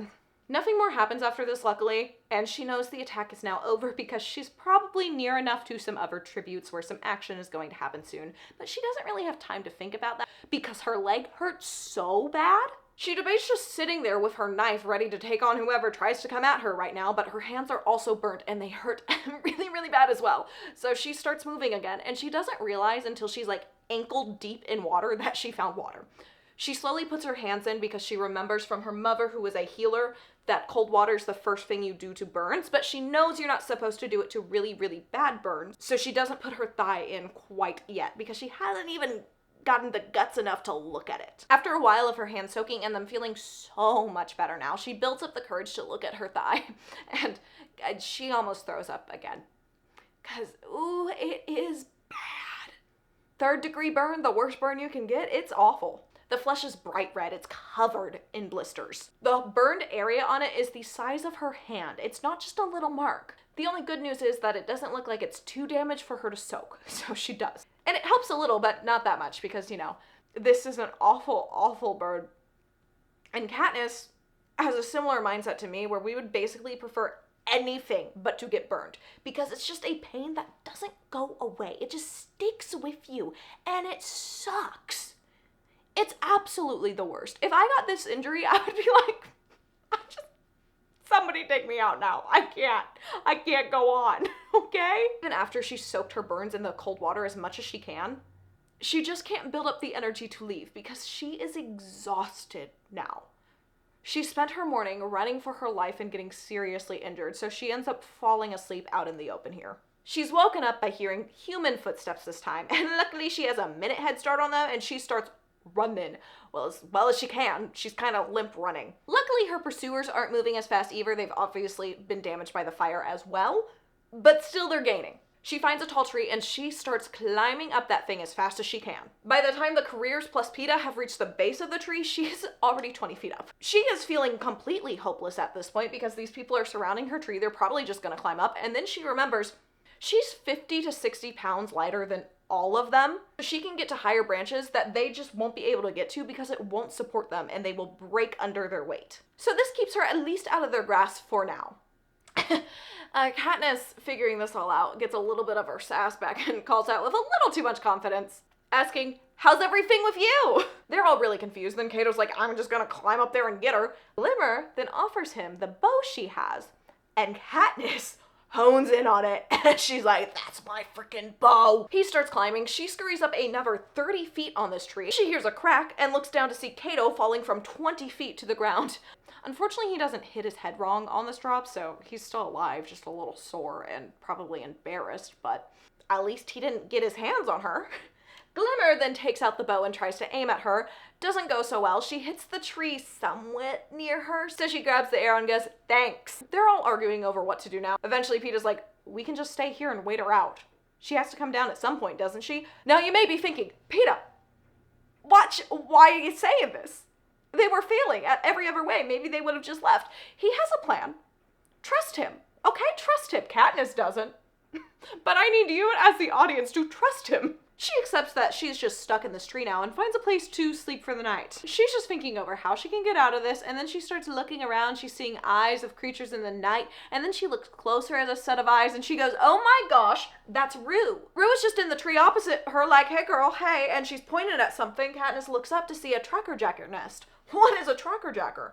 A trackerjacker is another capital mutt. It's a type of wasp with a very poisonous venom that, again, the Capitol made during the wartime, basically as landmines. A few stings are able to take out a full-grown human, and even if you just get one sting, you're going to hallucinate a lot. And they are trained to track whoever comes near or harms their nest.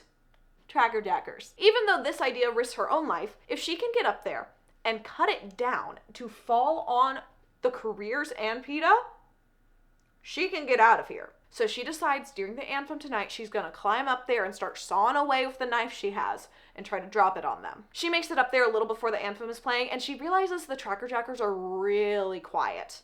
And then it clicks. It's because of the smoke that just came through. They've been dulled out by the smoke. The rebels figured that out during the Capitol War that was happening, and all the smoke from the fire today has just like zenned them out. But you know, she's hoping it'll still work. So she starts sawing away as the anthem is going on, but she's only 3/4 of the way through when the anthem stops. So she's forced to stop and just go back down to her resting place. When she gets down there though, she sees a little silver tin attached to a parachute. This is a gift from a sponsor. She opens it to find a little salve in there. She smells it. It's very chemically medicine-like smell. And then she notices when she puts her hands in that her hands are instantly relieved of the burning feeling. She's like, oh, it's burn medicine. So she puts it on her hands and then she puts it on her thigh and it feels so much better. It hasn't fully healed her thigh or hands, but it's doing a lot to quicken the healing. The next day at dawn, she looks down to see that all the careers are asleep. Glimmer looks like she was supposed to be on watch, but she's out now. So she climbs back up to the tracker jackers, makes eye contact with Rue,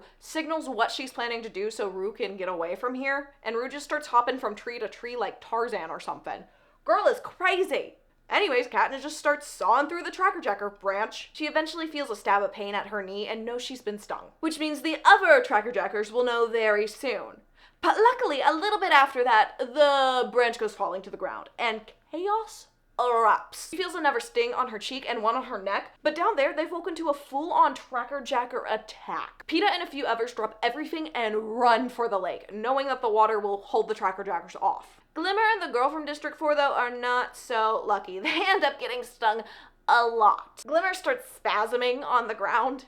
She's stilled, but there's no cannon yet, so her heart is still beating in this comatose state, apparently. She's pretty sure that the tracker jackers have left by now, but she doesn't want to risk it, so she starts heading towards the lake as well. As she's looking at her stings that have welled up to the size of plums, she doesn't even want to think of what Glimmer looks like right now, and what her swollen fingers must look like around the bow.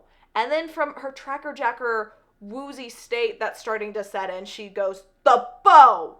And starts running back, because as soon as her cannon goes off and signals that she is dead, a hovercraft will come down, take Glimmer and the only bow and arrow set out of the arena. She makes it towards Glimmer and hears the cannon fire, and Glimmer is completely unrecognizable from the girl on the night of the interviews. Katniss starts breaking Glimmer's fingers to get to the bow, and then the sheaf of arrows is on her back, so she has to roll her over. She's seeing like this green ooze coming out of her wounds as well, and it looks like she is just disintegrating in front of her. She doesn't know what's real and what is tracker jacker venom at this point. Then she hears another cannon for the girl from 4. She panics for a second when she hears the hovercraft, but quickly realizes it's going for the girl for 4, not Glimmer, since she is right here. She has to command herself to commit and get this sheaf of arrows because it is so vile. As she gets her hands on the sheaf of arrows, she hears footsteps coming towards her and knows the careers are circling back. She gets the sheaf and pulls a slimy arrow out of it, tries to get it on the bow, but just does not have the strength to do it. And it's just standing there completely helpless as the first career comes crashing through the trees. It's Peeta. She's standing there just waiting for him to kill her, but he says, "What are you doing here? Are you mad? Run!" She's now real confused, questioning if this is even real, and then sees Cato come crashing through and just starts running into unfamiliar woods. She's running, her world is spinning, full-on hallucinations are happening now. She hears somebody screaming, it might be her, she's not sure. She can form one clear thought right now, and that is, Peeta Malark just saved my life. And then blacks out. So a lot happened there. Real fast to recap the recap. Glimmer, the girl from District 4, dead. Peeta alive, but warned her to run. Cato come crashing through the woods with sword. Marvel presumably alive, and so is Clove. Katniss blacked out in the woods somewhere, reliving nightmares over and over again, watching Prim die, reliving her father's last moments of getting blown to bits. When she finally comes to, she's in a shallow hole full of leaves. She sits there for a long time just sipping on her water bottle, wondering how long she's been out. And as she's coming to more and more, she's like, wait. Peeta saved me? Peeta Malark? The boy who said he had a crush on me, then teamed up with the careers who were planning to kill me, saved me? I'm so confused, and honestly, I would be confused too, Katniss, if I was in your situation. And then her little mind goes, I wonder what Gale thought about this. Then she's like, never mind, let's not think about that. That needs to stay out of my head. She starts inspecting the bow and arrows she got, and she realizes there's no green slime on them. That was made up by her mind, most likely. But now, Katniss Everdeen is no longer prey in this game. She is a hunter once more. And our girl is so confident. If Cato were to burst through these woods right now, she wouldn't run, she would just shoot. And I think it's fair to say, ladies and gentlemen, let the actual Hunger Games begin. She's hunting while she walks, she comes across a stream, all is going great for Katniss. She eventually decides to settle down, build a little fire, because if somebody comes at her, what are they gonna do? Get shot with one of her arrows before they can do anything for her? Most likely. So she starts cooking her food, chilling out. Then she hears a little twig snap from a footstep, and she gets her arrow ready. She's like, come at me, bro. Then she spots the tip of a child's boot. It's just a little Rue. She lowers her bow and smiles and says, you know, they're not the only ones that can form alliances, right? She just steps out from the trunk going, you want me as an ally? Ah! She's like, why wouldn't I? You're smart enough to stay alive and I can't seem to shake you anyway. Want some food? Rue then coming in clutch is like, I know how to fix your tracker jacker sting. Okay. She learned this because the children in District 11 actually end up working on the field way earlier than the children in District 12 go to the mine. So she's on the field, she's up high in the trees and can see the tracker jacker nest and is aware of them, so she knows what is needed to heal the stings. When she pulls out the leaves, Katniss recognizes it because her mother has used them on people before, but she couldn't quite remember well enough what they were for her to be able to find them herself. Rue just sticks the leaf in her mouth, chews it up, puts it on the sting, and it feels so much better instantly for Katniss. After a little bit, Rue's like, so you weren't joking about being my ally, right? She confirms and she's like, of course I wanted you as an ally, even though she knows Haymitch is gonna hate her for this. But she can't help it because Rue reminds her of Prim. Like, what did you want her to do? They end up talking some more and they're even talking about the difference in their districts with security and when kids go to work and all that stuff. And she knows that the Capitol is showing none of this conversation because the Capitol doesn't want anybody knowing anything else about another district that the Capitol doesn't want them to know. So they're not going to show this free wealth of information these two are sharing because they have a control on every district because every district doesn't think to question what they're going through because that's all they know. They end up dividing their food supplies and going over the gear that both of them have. When Katniss brings out her sunglasses that she tried on once, but they made her vision really weird, Rue gets so excited and she's like, oh my word, do you have these? She's like, they kind of suck. Do you want them? And she's like, no, they're night vision goggles. So Katniss now has a bow and arrow and night vision goggles. So if she really wanted to, she could just go traipsing around the woods at night with her night vision and bow and arrow and just take out tribute after tribute after tribute. As it gets darker, they find a tree to settle into and both share her sleeping bag that night. Katniss is asking Rue some more questions about what happened while she was out. She explains that she was out for 2 nights. The girl from District 1 and the girl from 4 both died, so there's 10 of them left now. She already knew both those deaths happened, but this does confirm that Peeta is still alive, even though Cato was probably really mad at him. We do know, thanks to Rue, that Peeta is no longer with the careers, though, because she will go and spy on their camp, and he's not there.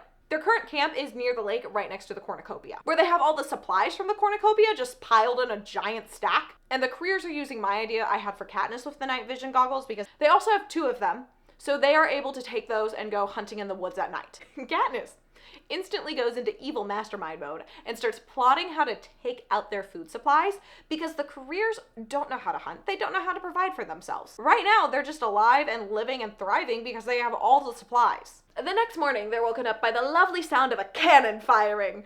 They obviously won't know until tonight who was the reasoning for that cannon, but she just hopes it wasn't Peeta. These two eat a good breakfast, they go out to hunt and fish, and finalize their plan on how to take out all the career supplies. Of course, they're talking all throughout the day. They're learning more about each other. She finds out that Rue is the oldest of 6 kids and absolutely adores music. She sings at home, at work, at school, wherever she can, and honestly, the reason she knew she could trust Katniss was because of the Mockingjay pin that Katniss has.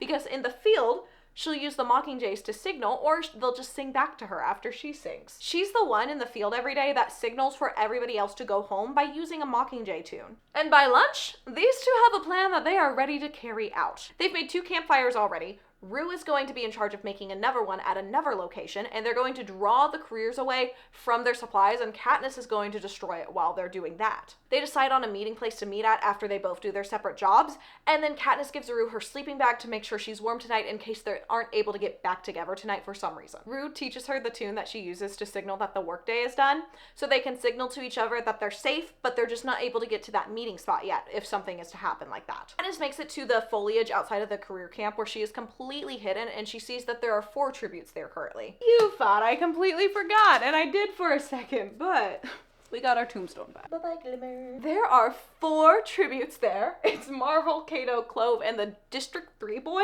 which is odd, but he's here. Katniss is analyzing the supply mound and doesn't really know how to destroy it quite yet, but Cato does see the first signal fire that Rue has lit up. It becomes a little bit of an argument of if they should all go or if the boy from 3 should stay, but Cato's like, he's already done his job, he's coming with us. They're arguing back that lover boy, Peeta, would know how to get to the supplies, and Cato's like, trust me, he's dealt with, he's not coming anywhere near here, I don't know how he's still alive. What did you do to him, Cato? So Peeta's just somewhere very injured, still alive somehow, but we'll worry about that later. Right now we're focused on blowing up the supplies. Even though they've been gone for half an hour, she still doesn't know what to do with the supplies. She starts to think, maybe I should get up to take a closer look when somebody else comes out of the forest. Foxface. She stops a little before the pile, searching the ground, and then carefully places her foot, doing a weird little hop, and she repeatedly does this until she's at the center of the pile. At one point, she stumbles a little and she looks really panicked, but she's fine. She grabs her stuff, repeats these steps, and then runs back. It finally clicks for Katniss that the boy from District 3, where they make all the technology and stuff, has mined their supplies by taking the deactivated mines that were sitting around their pedestals for if they were to step off of them, and has reactivated them, buried them, so if anybody steps on anything, they'll get blown up and all their supplies is still safe. She's now staring at the pyramid, looking for something she can get to fall off to trigger an explosion when she sees a burlap bag of apples and knows that if she can cut that puppy open, all the apples can go rolling down, triggering multiple mines, making sure everything explodes. After she shoots 3 arrows at this bag, a hole has opened wide enough where the apples start rolling out. And then the explosion happens and she is blown back into the air and slams back into the ground, knocking the air out of her. Luckily, she still has her bow and all her remaining arrows, and after a minute or so, the ground stops vibrating finally. She knows it's time to go and tries to get to her feet, but she is very dizzy. Like, not, oh, I'm a little dizzy, but I can still walk. Like, so dizzy she can't walk, she can't move, really. Other problem? She can't hear a thing. She's gone deaf. When she touches her left ear that was closest to the explosion, it is bleeding. You know, I'm not a doctor or anything, but I would say that's a bad sign. She ends up having to just crawl back into the bush she was hiding in and makes it there just before all the careers get back. Cato is a wee bit mad.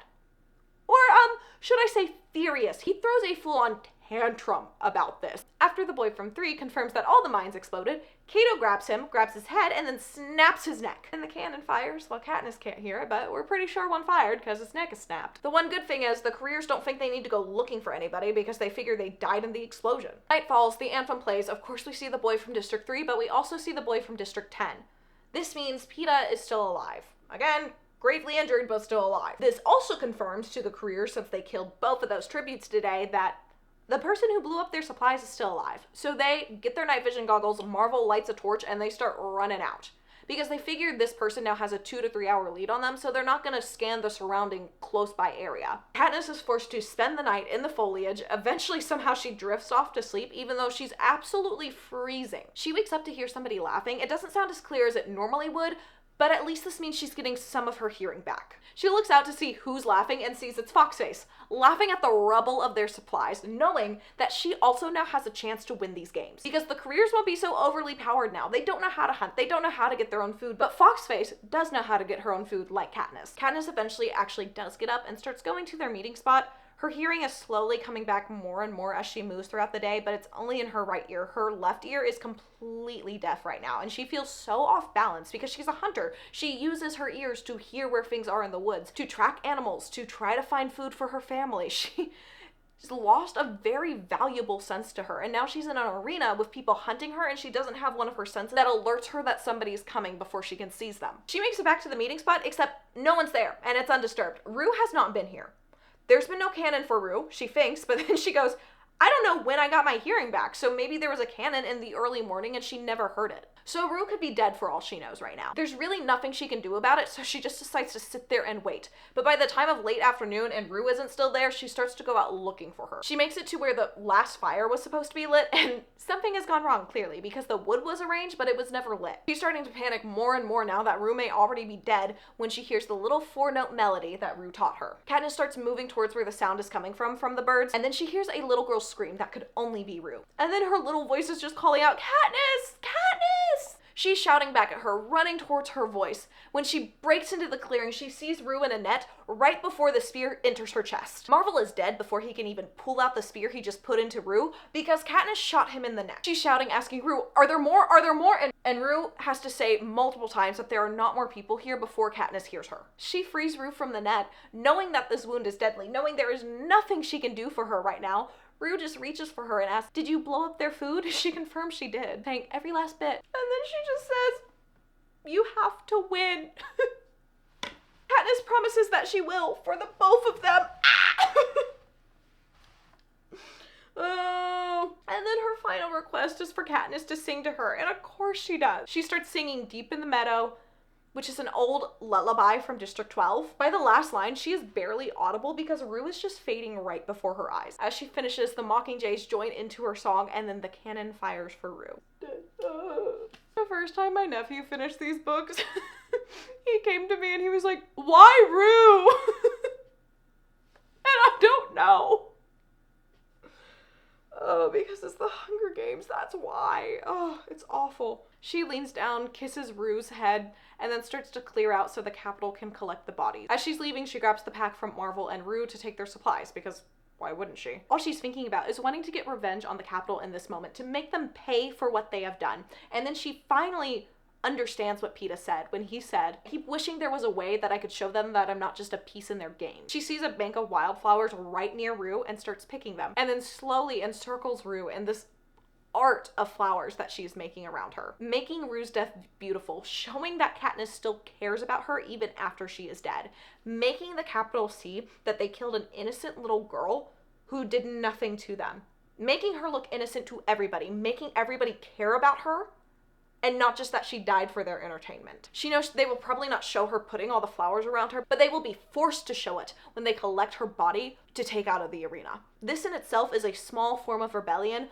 of her telling them, "I will not play the way you want me to play." After she's done, she whispers, "Bye, Rue," and then she kisses her 3 middle fingers, raises them up in Rue's direction, a sign of respect, of deep respect from District 12. And this is yet another small sign of rebellion from Katniss. Katniss has been walking, she's found a tree she's about to settle in for the night when a parachute comes down. She's confused on why it would be sent to her. There's no reason for Haymitch to be sending her anything at this time, but when she opens it, she finds bread.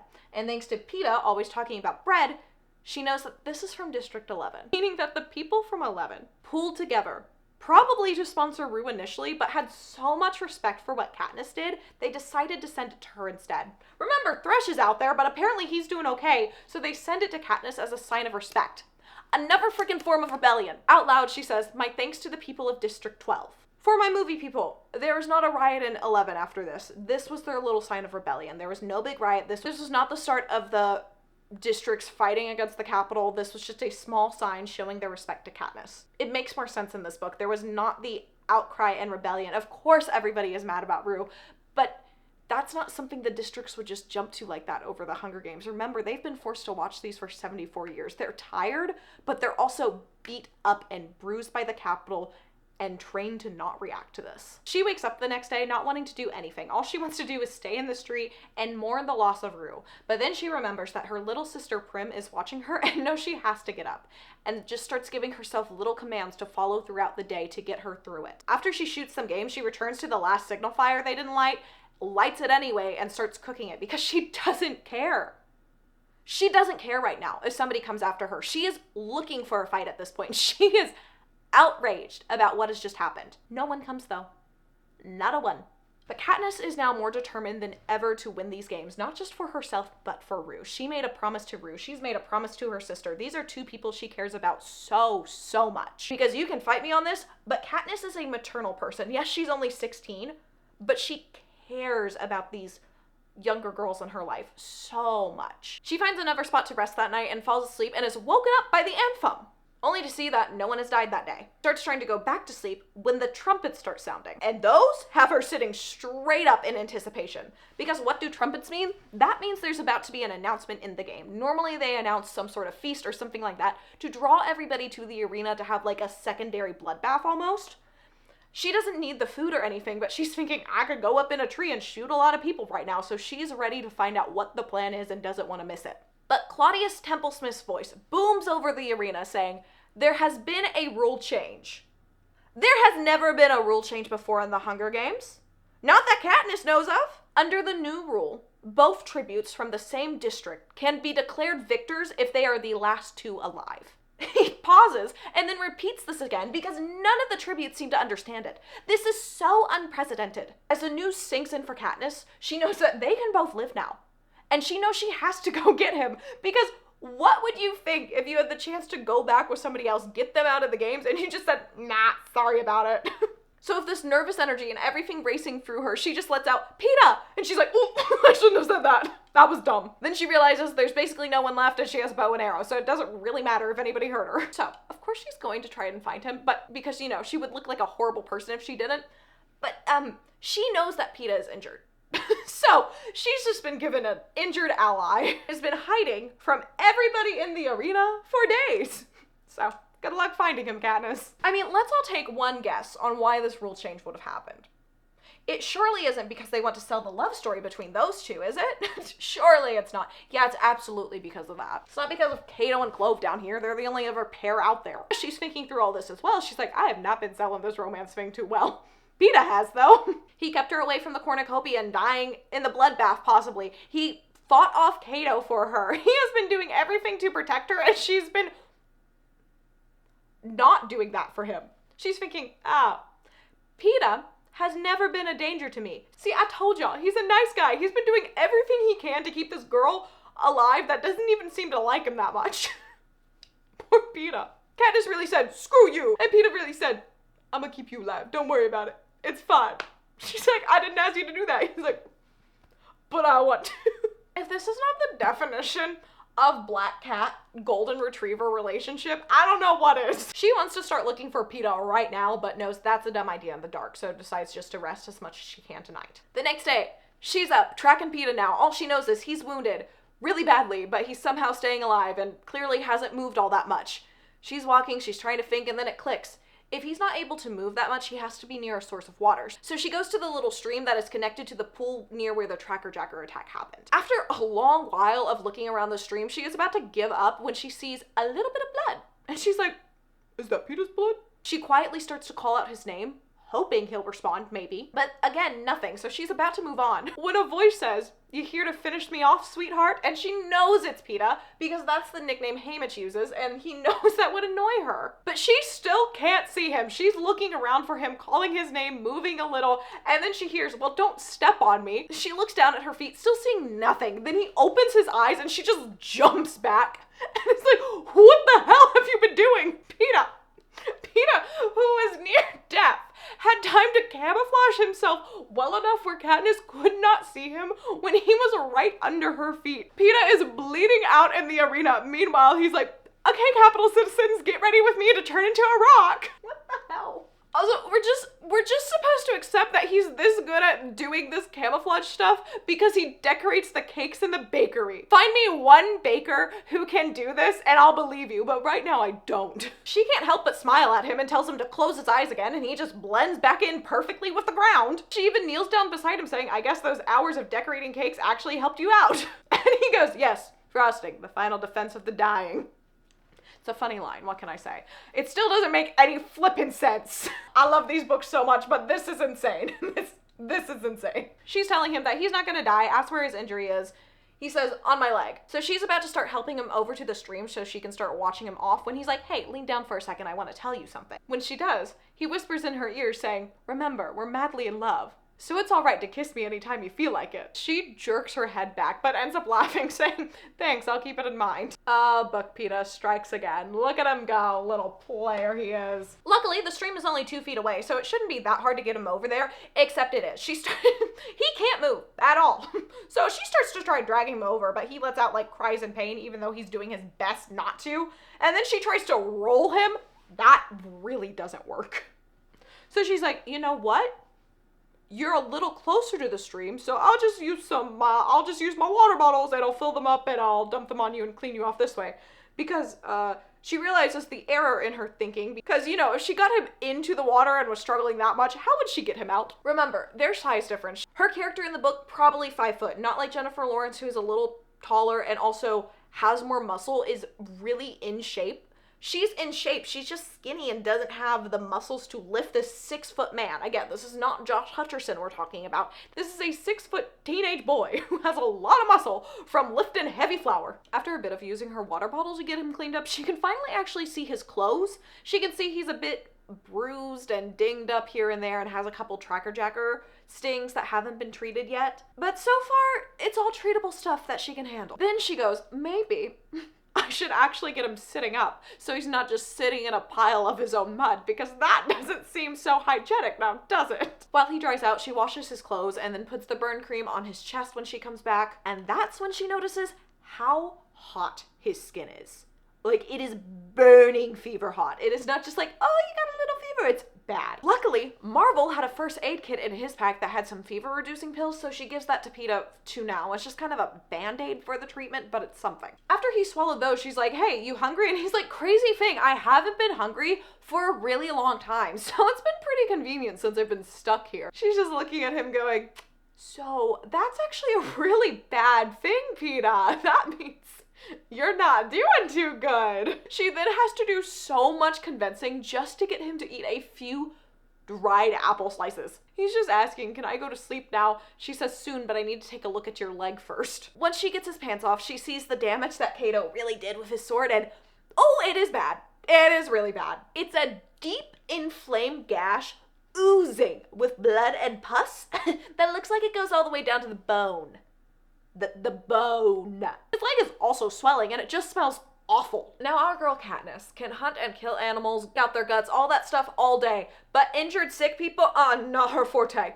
Not her forte. She wants to run into the woods and just leave. She does not want to be around him right now, but is doing everything in her willpower to stay. He's watching her. He goes, pretty awful, huh? She tries to just shrug it off and act like it's no big deal and is like, yeah, I've seen way worse when people come in from the mines with limbs blown off. She locks in now and she goes, first thing we gotta do, clean it. A round of applause for Katniss. She figured it out. We're so proud. As she starts with treating the tracker jacker bites, the burns, everything else, and then she's back to the leg and she's like, I just know how to clean it. She does know that the leaves they use to get out the tracker jacker venom draws out infection, so she puts that on his leg and pus just starts seeping out even more because it's drawing it. Oh, I do not do well with injuries either. Anyways, the pus is just oozing out even. I could throw up. I could. Like, I'm not kidding. I'm this close. It's oozing out. Okay. Peeta has just been watching her throughout all this and says, Katniss, and then mouths, how about that kiss? And she loses it because this whole situation is completely absurd. She just goes, I am not good at this. I am not a healer. I have no idea what I'm doing and I hate pus. Ugh. Just in case you forgot that Katniss is a 16-year-old girl, nope, you can't forget for long because she reminds you by her dialogue all the time, and I love her for that. Peeta's just sitting there watching this and asks, how do you hunt? She explains that killing things is much easier, and for all she knows, she's killing him right now. He says, can you speed up the process? Thanks to the leaves, the swelling has gone down, but it's still cut down to the bone, so, you know. Getting the swelling and, I don't want to say the word, getting the swelling and the pus, getting the swelling to go down and the pus out, it's looking a little better. I have got to hurry up through this. Yeah, it's literally a miracle that Peeta is still alive, though. He should not be sitting here looking like a rock. Well, I guess he doesn't anymore, but he used to look like a rock. She wraps a bandage around his leg and then realizes that his undershorts are really dirty. She was trying to leave them on because she is a modest girly and she didn't want to see that. But quickly she's like, that's not good to have near the clean wound and bandage, so okay. She throws something at him, telling him to cover up, and he's like, I really don't mind. Like, you can look, it's fine. Katniss, if you haven't figured it out already, is over it and says, you're just like the rest of my family. Look, I care. All right? Peeta makes the comment that she is kind of squeamish for being such a lethal person. They begin talking about Haymitch. She asks him if he's received anything from him. He's like, no, but have you? She explains she's gotten the burn medicine and the bread from him. Peeta's not shocked, though, because he always knew that Katniss was Haymitch's favorite. She's confused by this because Haymitch hates her. He has to explain to her that it's because they're the exact same person. She lets Peeta nap for a bit after he used so much energy just staying awake, getting cleaned, having pus ooze out of his leg. Oh my gosh. But eventually she has to get him up so they can move to a safer place. Ideally, she would find a tree to climb into, but that's not gonna work. He can barely walk. So she eventually settles for looking for some sort of rock structure that would hide them and finds a cave-like thing that would conceal them pretty well about 20 yards away. They make it up there slowly but surely. She's working on ideas on how to disguise the entrance to this cave, but everything she makes looks so man-made that it's even more obvious than the cave just having an opening there. She tears her latest contraption down, and Peeta calls to her saying, "Thanks for finding me." She comes to sit near him, and he gets serious, going, "If I don't make it back." She cuts him off, he keeps trying to go back to this, she keeps cutting him off, and he's like, "Look, I just want to tell you," and then she kisses him. She does this to stop him, but also knows it's overdue. They've been together for a few hours now. She should have already kissed him because they are madly in love, star-crossed lovers, according to the Capitol and what they see. During the kiss, all she can notice is the unnatural hot feeling of his lips. But she pulls away and says, "You're not going to die. I forbid it." She steps outside to find a parachute. She's hoping it's some medicine for Peeta, but it ends up just being some broth. She uses the telepathy her and Haymitch have, apparently. She's like, be nice to Peeta and kiss him, I get food! Yay! She goes back into the cave going, "Peeta!" but he's drifted off to sleep, so she ends up kissing him awake. He startles, but then smiles at her, and in her words, it looks like he would be happy to sit there gazing at her forever. And she's like, wow, Peeta is so good at this pretend thing. I mean, we're both pretending, obviously. It's a ploy to get sponsors. Duh. Oh, she is so oblivious. She then holds up the pot of broth to him going, "Look what Haymitch got you." She spends the next hour getting Peeta to eat this broth. It takes a lot of threatening, kissing, coercing, all that fun stuff. But finally, he finishes it. They're sharing a sleeping bag that night. At first, Katniss is like, "Wow, it's so cozy and warm," and then she's like, "It is too warm because of his fever." In the morning, she sneaks out to grab some berries she knows are safe. By the time she gets back, Peeta has woken up, so he was really concerned about her this whole time, thinking Katniss just came and found him, and now she's gone and dead, and he's injured, and he's gonna die, and now everybody's dead. After assuring him that she's okay and they're not both dead, she asks how he's feeling. He goes, "Better than yesterday. This is an enormous improvement. I'm not covered in mud, I've got clean clothes, and I'm sharing a sleeping bag with you." Peeta may be dying, but he still has lines. This makes her go, "Oh yeah, the whole romance thing." So she goes over, caresses his face, and then he grabs her hand and kisses it, which is something her father always did to her mother. And she's like, "Wait, that was really sweet, actually." He figures out that Katniss didn't sleep at all last night, so he finally convinces her to go to sleep while he watches out today, and saying, "I'll wake you up if anything happens." So she curls back next to him, using his arm as a pillow, and then he's just caressing her hair as she falls asleep. This little moment is so sweet and gentle and just precious that it makes me tear up in the middle of these games, because it's not even overly romantic, and Katniss just gets to relax in it and not really think that they're playing this game. She just gets to enjoy this human touch. When she wakes up, she realizes they are well into the afternoon. She looks at him because he was supposed to wake her up after just a few hours, asking, "Why didn't you wake me up?" He's like, "Nothing was happening. Why would I wake you up? You needed the sleep. And besides, I like watching you sleep. You don't scowl. It improves your looks a lot." Peeta! Not gonna lie, almost creepy Peeta, but nice save, nice save. You brought it back. Look at you go. She proceeds to tend to all his minor wounds and then unwraps his leg and sees little trails of red sprawling out from the injury. Now this is what we call blood poisoning, and if it reaches your heart or your brain, you die. So that's not good. She's trying to just be like, "It's totally fine. Your leg is looking so much better." He goes, "Katniss, my mother isn't a healer, but I know what blood poisoning looks like.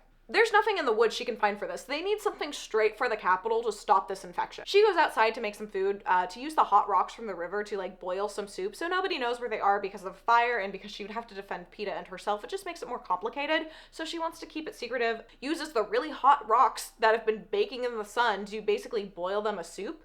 When she comes back in, Peeta is looking rough. Even rougher than before. She's asking if there's anything she can do for him, and he just asks for a story. So she decides to tell him how Prim got her goat. Well, the Capitol appropriate version, because she can't say everything she does in front of the Capitol TV, or she and many people could get arrested, probably. The real story, it was the Friday before Prim's birthday. Her and Gale were out in the woods hunting. That's something she can't say on TV. Anyways, her and Gale were in the woods hunting. They hadn't found a lot, so she knew she wasn't going to have a lot to trade to get Prim something from the hob today. And that was really disappointing for her, until they see this buck at the end of the day. They're able to shoot this down, and she knows from past experience they just need to bring it directly to the butcher, who will give them a good price, and then they won't get, like, mobbed in the hob when they bring a giant dead buck in. Now, the appropriate version is she found a silver locket and she sold it. The rest of the story is okay for the capital to hear, so she just tells it how it actually happened. After they get their money, they're walking by this old man who raises goats in the seam. Everybody just accepts that that is the goat man. And they see this one goat that has a big bite out of its shoulder. It was wounded and it's probably gonna die soon. Unless that goat could find a healer. Her mother is a healer, so she goes over to talk to the guy, being like, so how much for that goat? And he's like, well, the butcher already has first dibs. And then when the butcher gets over there, the butcher is like, I don't want that goat. Half the meat is bad because its shoulder is so messed up. But honestly, it seems like the butcher gave up the goat so easily to make sure Katniss could get a good price. She gets the goat, she takes it back to Prim, her mother heals it. Prim is so happy. It's so cute. She even gets a little pink bow before she takes it back to Prim to wrap it around its neck. It's adorable. And now, to this day, they still have milk and cheese they can sell. After she finishes the story, they're talking, and then the trumpets sound again, this time announcing that each of them needs something desperately. And they will find that in a bag at the cornucopia at dawn. Peeta instantly grabs her and goes, no, you are not risking your life for me. She goes, I didn't say I would. I'm not gonna go fight it out. We'll let them all do that and we'll see who dies tomorrow night. He calls her out for being a bad liar and then threatens her that if she tries to go, he will crawl after her if need be, screaming so everybody knows where they both are, putting his life at risk anyways. So there's no reason for her to go because he'll just get himself killed if she does. She just sits there asking, what am I supposed to do? Just watch you die? He says, I promise not to die if you promise not to go. Honey, I don't think you can make that promise right now as you are actively dying. She knows at this point, though, there's no use of arguing with him, so she just agrees to it, but still is plotting how to go get that medicine for him. After feeding him dinner, she goes back down the stream to wash up a little bit, and almost misses the parachute because she is so lost in thought about what to do. When she opens it, she sees this little vial in there and she's like, oh my word, Haymitch got me the medicine so I don't even have to go. But then she smells it and she recognizes the smell. It's sleep syrup. It's a very common medicine that a lot of people get in District 12 just to relieve the pain. It basically just knocks you out though. It's like a really strong NyQuil. This one little vial she got could knock Peeta out for a whole day, giving her plenty of time to go get that medicine to save his life. That's right, kids. The Hunger Games teaches us when somebody doesn't agree with your plan, you knock them out so they can't argue with you. Please don't actually take that lesson. That's not a lesson I want out there. We're not doing that. That's not actually what the Hunger Games teaches you. That was a joke. She finds some berries and smashes them up and mixes it with the sleep syrup to disguise the taste because she knows Peeta will know how this tastes. When she gets back, she's feeding the berry mix to him, and he's questioning how sweet it is, and she's like, they're sugar berries, so that's why they're so sweet. And he's like, no, it tastes familiar. They're sweet as syrup. And then his eyes go wide because he realizes what she just gave him. He starts attempting to make himself throw up, but he's already eaten too much of it and is slipping into oblivion as we speak. Once he's passed out, Katniss goes, who can't lie now, Peeta? And you know, I wish I could say I was a better person, but I would also have that response. I would be like, what now? I lied.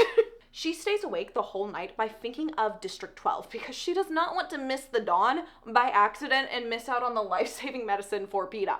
A couple hours before dawn, she heads out and finds the underbrush where she was hiding to take down the career supplies. She also has her night vision goggles so she can actually see what's happening at the cornucopia before she just runs in there blind. And then right before dawn, the ground in front of the cornucopia splits open. It comes up with a round table on it with 4 bags. One for 12, one for 11, one for 5, and one for 2. This table barely clicks into place before Foxface is running out of the cornucopia, grabs her bag, and darts into the woods. And she's just out of there with her bag, and nobody's gonna go chasing after her because she doesn't have theirs, and they want their stuff. Katniss decides it's now or never, and she starts sprinting towards the table, but she hears a knife whizzing towards her, so she has to dodge out of the way. She turns around, aims an arrow at Clove's heart. Clove dodges, but it still hits her left arm. She's readying another arrow, but she makes it to the table now, grabs her little bag, and when she finally has it secured around her forearm, a knife hits her in the head, sending blood gushing down her face, blinding her. She still releases her arrow in Clove's general direction, but she misses because, you know, she's blind now. This is when Clove slams into her, knocking her flat on her back and pinning her there. Clove in the book is much bigger than Katniss, so there's no way for her to get out of this. She's just stuck there. But Clove doesn't want to end this now. She wants to play with Katniss a little bit. She decides to go on a little villain monologue, being like, where's your boyfriend, 12? Is he still barely hanging on?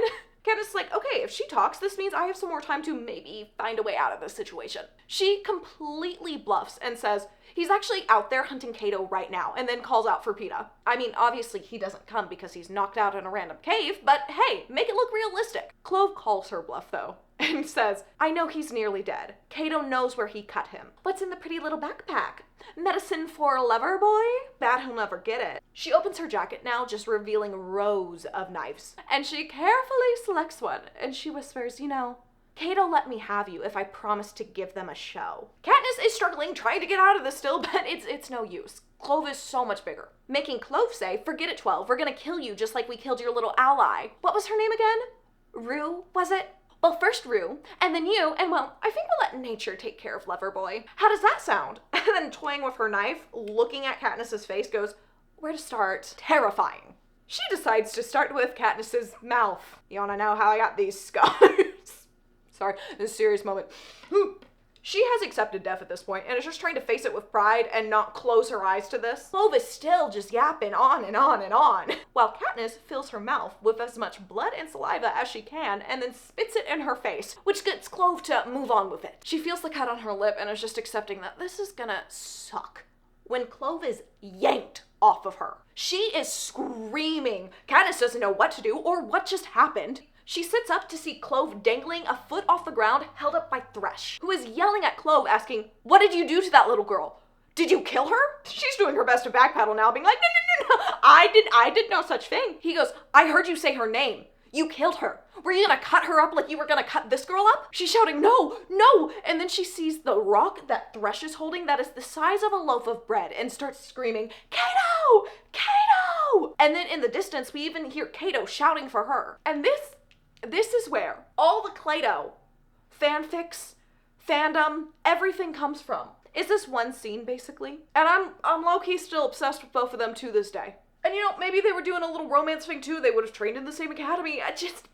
There's so much potential for an amazing story with them, but it's not focused on them. So I'll move on, but I could talk about them for like a whole 40 minutes alone. But his shouting for her is no use because he's far off. He was probably trying to chase Foxface or something. And Thresh just brings the rock to Clove's head. She's not bleeding, but the size of the dent in her head, yeah, she's dead. Thresh turns on Katniss now. And she knows there is no escaping this, so she accepts her death once again today. But actually, he just goes, what does she mean about Rue being your ally? Katniss explains that they were allies and they teamed up to destroy the career supplies, and she explains how Rue died. He confirms that she killed Marvel. And she also adds on that she buried Rue in flowers and sung her to sleep. She's tearing up while saying this and even says, and then District 11 sent me bread as a thank you, and looks at him and just goes, make it fast, okay? Only for him to lower the rock and go, just this one time, 12, for the little girl. Then you and me are even. Understand? She completely understands this, but she hears Cato calling for Clove again, and he's getting closer and takes off. Now, going back to him letting her live and her understanding this, now a lot of people wouldn't. I mean, yes, she saved Rue, but they are in a competition where only one of them gets to come out. They're not from the same district. Not both of them can come out of this. So why wouldn't he just take out a competitor right now? It's because, like Katniss, he doesn't want to owe people anything. And they can't owe people money or anything like that, but they can owe people favors. The way they can do that is providing for their families or helping their family survive. So she has helped somebody he cared about from his district survive, and now Thresh, in return, is offering Katniss her life. That's why they're even.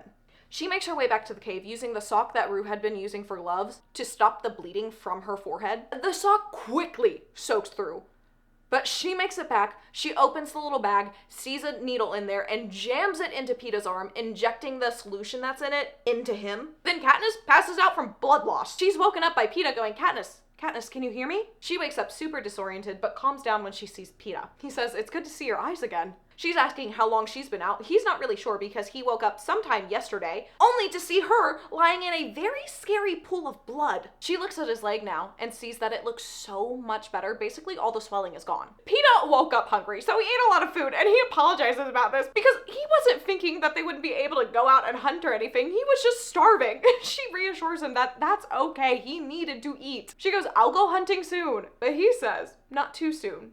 let me take care of you for a while. It started raining while she was out too, and it hasn't stopped since. They're wondering what could have caused this. Their theory is it's most likely to get Kato and Thresh to fight, since Foxface is probably hidden away like them. She explains everything that happened at the cornucopia. He's confused why Thresh would let her go though, just because he felt like he owed her. She says, I didn't expect you to understand. I've always had enough, but if you lived in the seam, I wouldn't have to explain. He was like, oh, well, I guess don't even try. She says, it's like the bread. I never seem to get over owing you for that. Peeta goes, I think we can let that go. You literally just brought me back from the dead. They start talking about the bread situation, and she still doesn't get why Peeta would give her this bread. Because, I mean, obviously Peeta doesn't actually like her. That's just for the game.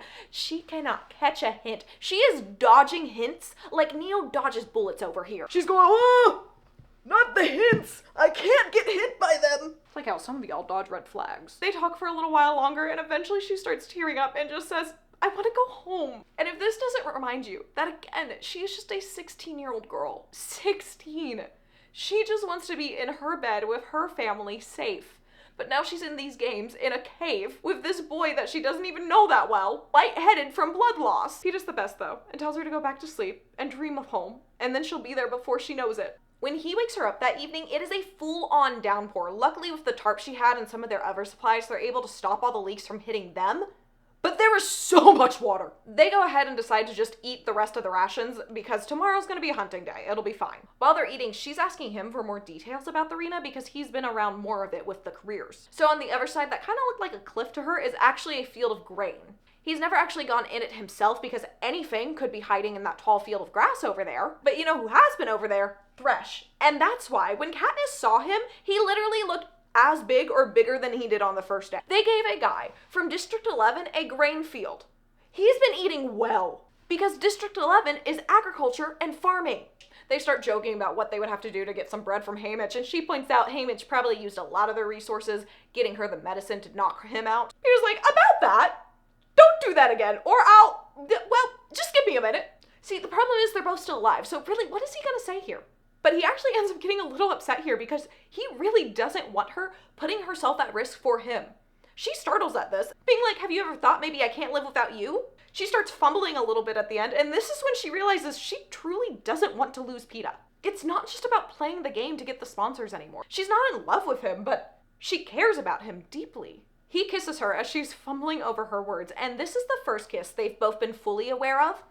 And she realizes she likes this kiss a whole lot, and this makes her very, very confused. But she likes the kiss, and she would like more of this kiss, please. They do have to stop kissing, though, because her head starts bleeding on both of them, so they fix that, and then he just pulls her close for the night. They wake up with big plans to hunt and find a tree to sleep in, but that is instantly ruined because it is still raining cats and dogs. So, unfortunately, hunting is not happening today, so their only chance of getting any food is from Haymitch. They've been all cute and cuddly, though, so Katniss doesn't know what Haymitch really wants, but then their telepathic link hooks up again, and she's like, oh, he wants us to talk more. So she asks him about what he said in the interview about having a crush on her for forever, and asks, when did forever start? He goes on to tell her about how the first day of school she was wearing a red plaid dress with her hair in 2 braids instead of 1, and his father pointed to her and said, that girl right there, I wanted to marry her mother, but her mother ran off with a coal miner instead.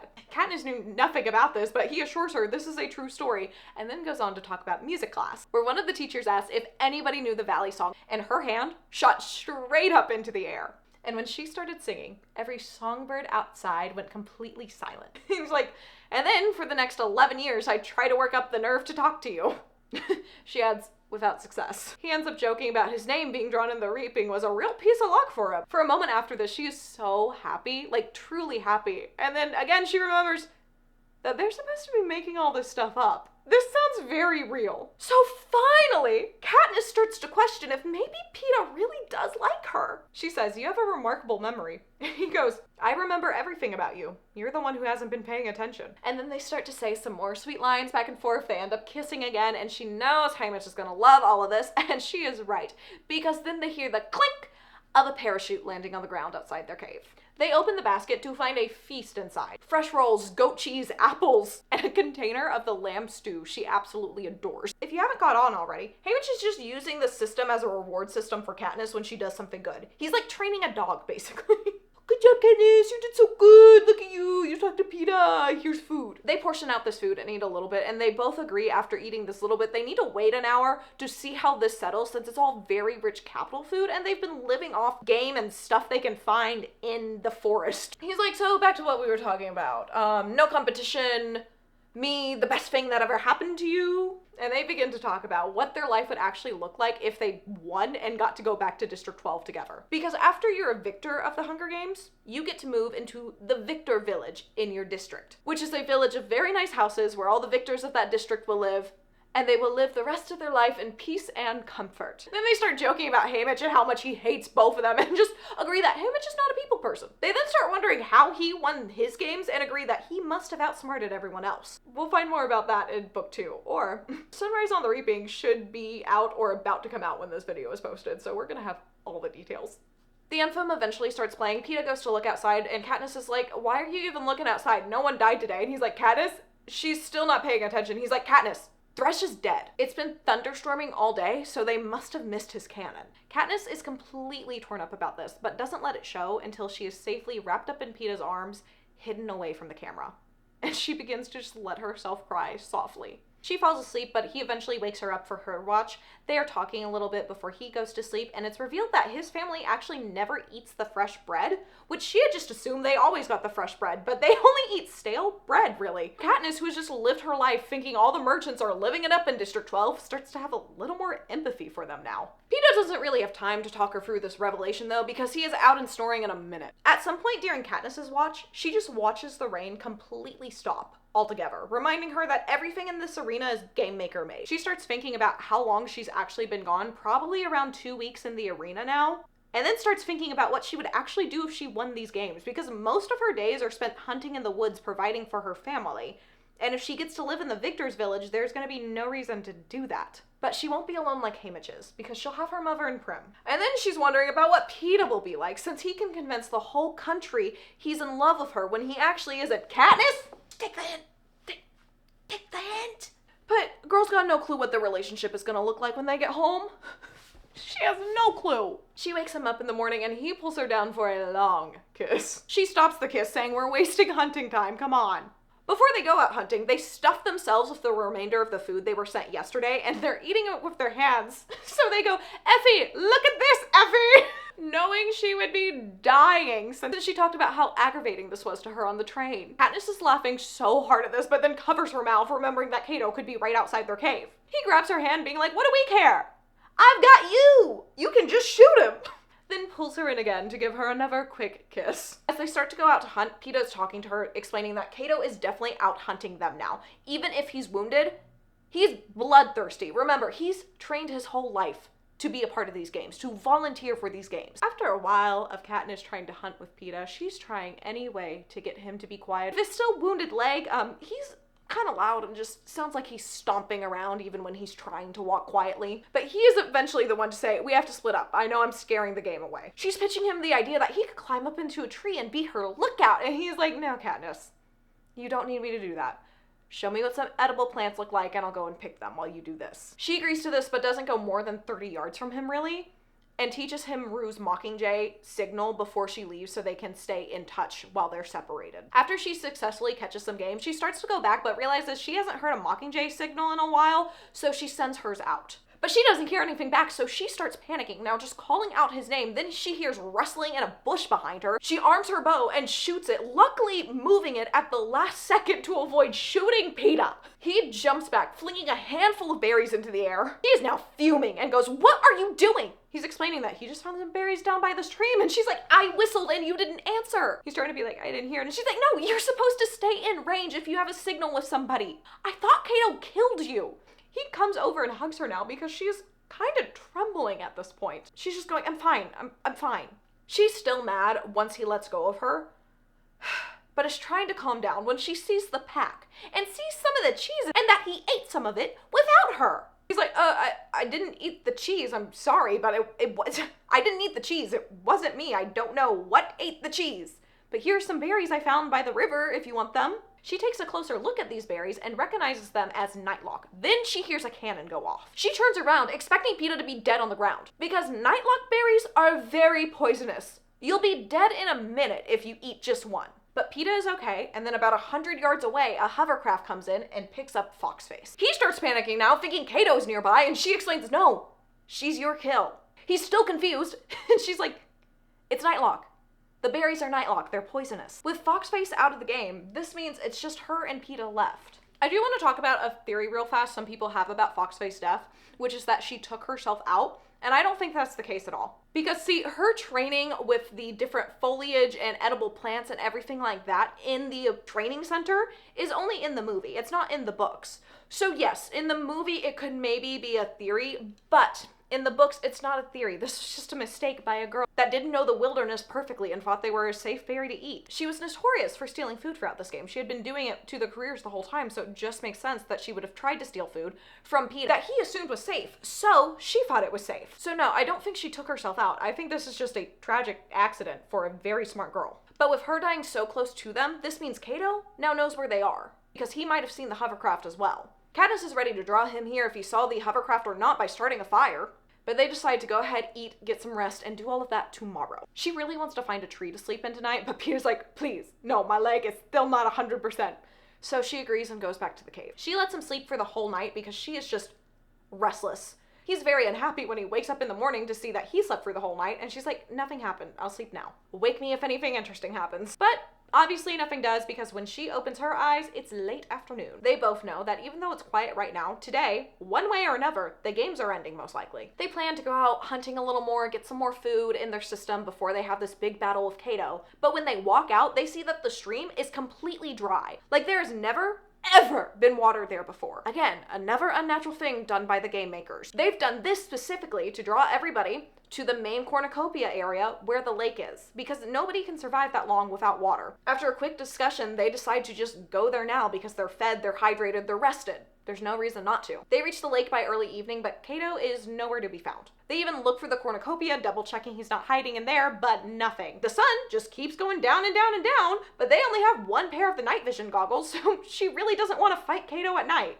They're debating on how to rest for the night at this point, and while they're trying to figure all this out, she eventually just calls out the Mockingjay tune again because it's a sort of comfort for her in this arena. And the Mockingjays begin to sound like shrieking cries of alarm, repeated over and over and over again. Kato now crashes through the trees. He has no weapon, nothing in his arms, but he is running full force at them. Katniss lands an arrow in his chest, but it just bounces off because Kato got body armor. That seems like an unfair advantage.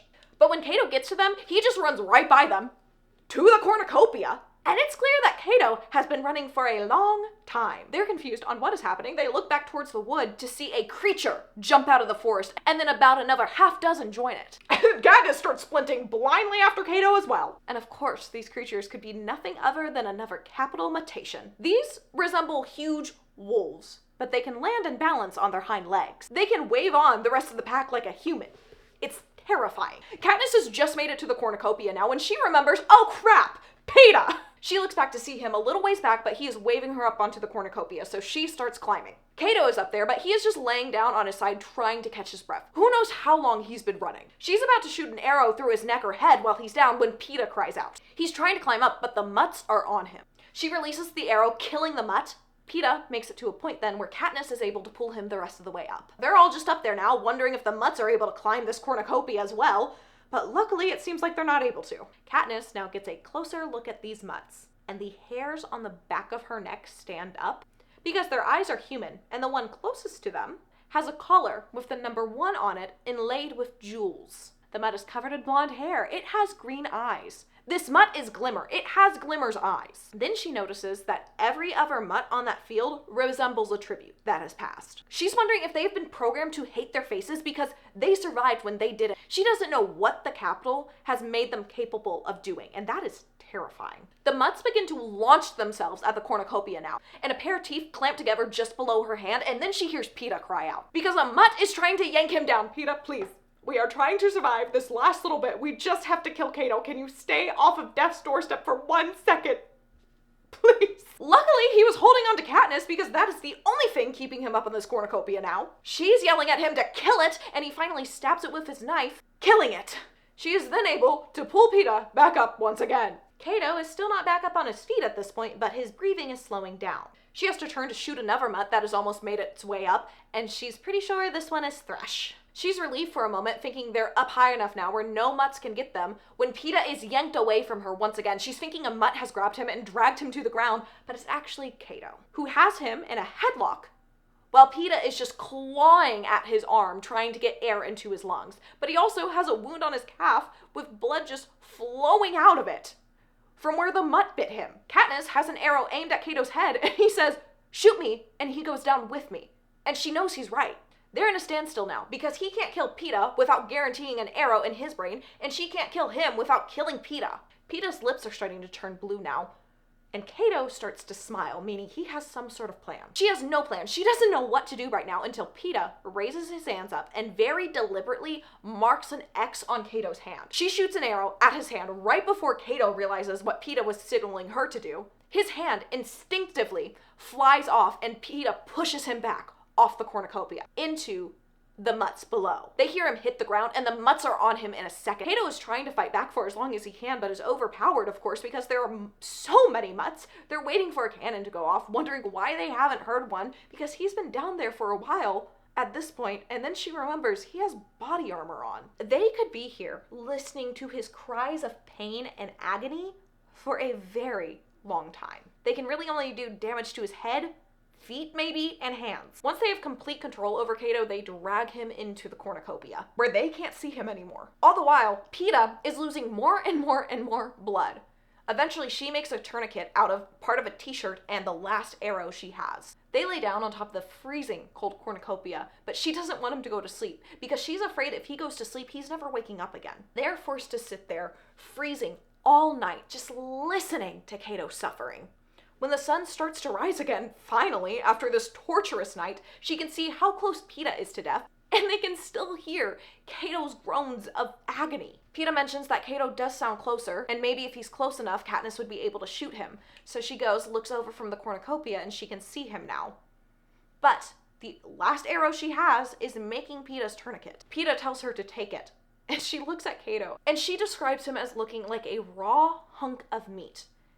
And where she thinks his mouth is, it looks like he mouths, "Please." This shot is pity, not vengeance, so she fires the arrow. Peeta asks if she got him right before the cannon goes off. Ironically, out of every death in this series, and I love so many of these characters so much, but Cato's gets me every time because, ooh, it is so eye-opening for so many people, I feel like.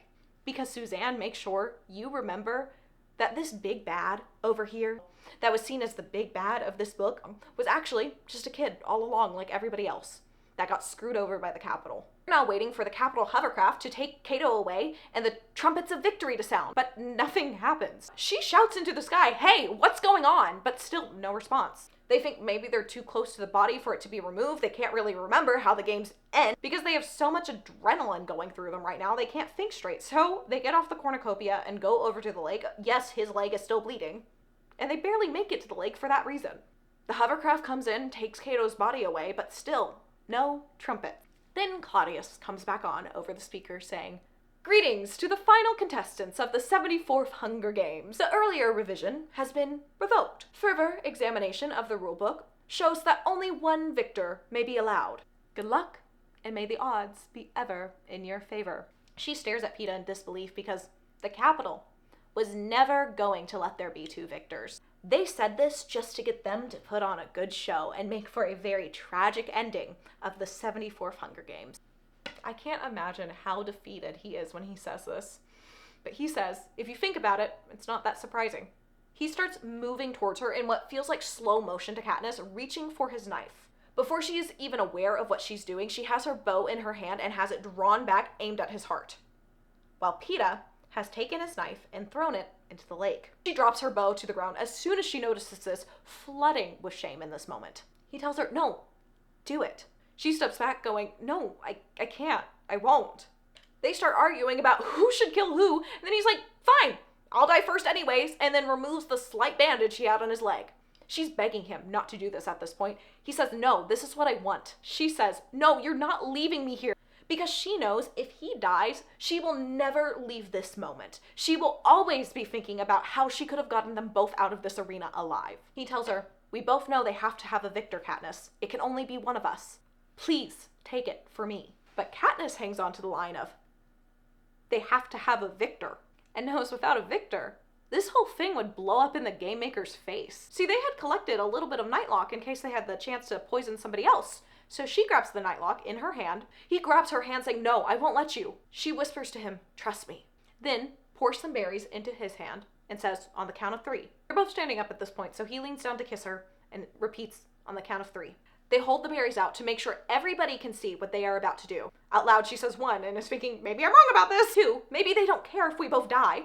3, well, it's too late now to change anything, so she brings the berries up to her mouth. And just as they have passed her lips, the trumpets of victory begin to blare. Claudius comes over the announcement again, frantically saying, stop, stop! Ladies and gentlemen, I am pleased to present you the victors of the 74th Hunger Games, Katniss Everdeen and Peeta Mellark. I give you the tributes of District 12. They both spit any remains of the nightlock in their mouth out instantly. And then the hovercraft arrives, and they're taken up. Once they're in the hovercraft, a team of doctors comes to take Peeta, and she is terrified. They're just gonna kill him up here. So she lunges at them, but she is dragged back into this room, but now she's just pounding at the glass, calling out his name. She's watching them work on him and is pretty sure his heart stops twice. She realizes now why the loved ones of the dying never leave. It's because they have no choice. Then she startles when she catches her own reflection in this glass. She has hollow cheeks, wild eyes, matted hair. She looks feral, in her words, almost mad. They make it back to the training center. She thinks she sees Effie, but then a needle is jabbed into her neck and she passes out. She wakes up to see that she's in a room with one bed. She's been scrubbed clean, her nails are perfect, and the scars from her burn are less potent. Then she freezes because she can hear the hair by her left ear. They've brought her hearing back. She tries to sit up now, but there's some sort of restraint keeping her down, so she starts to panic. When the Avox she knows walks in, she risks asking her one question because she has to know if Peeta is alive.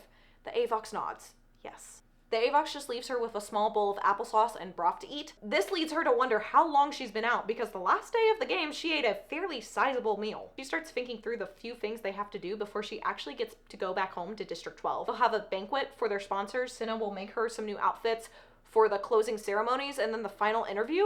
And then they're on the train to go back home.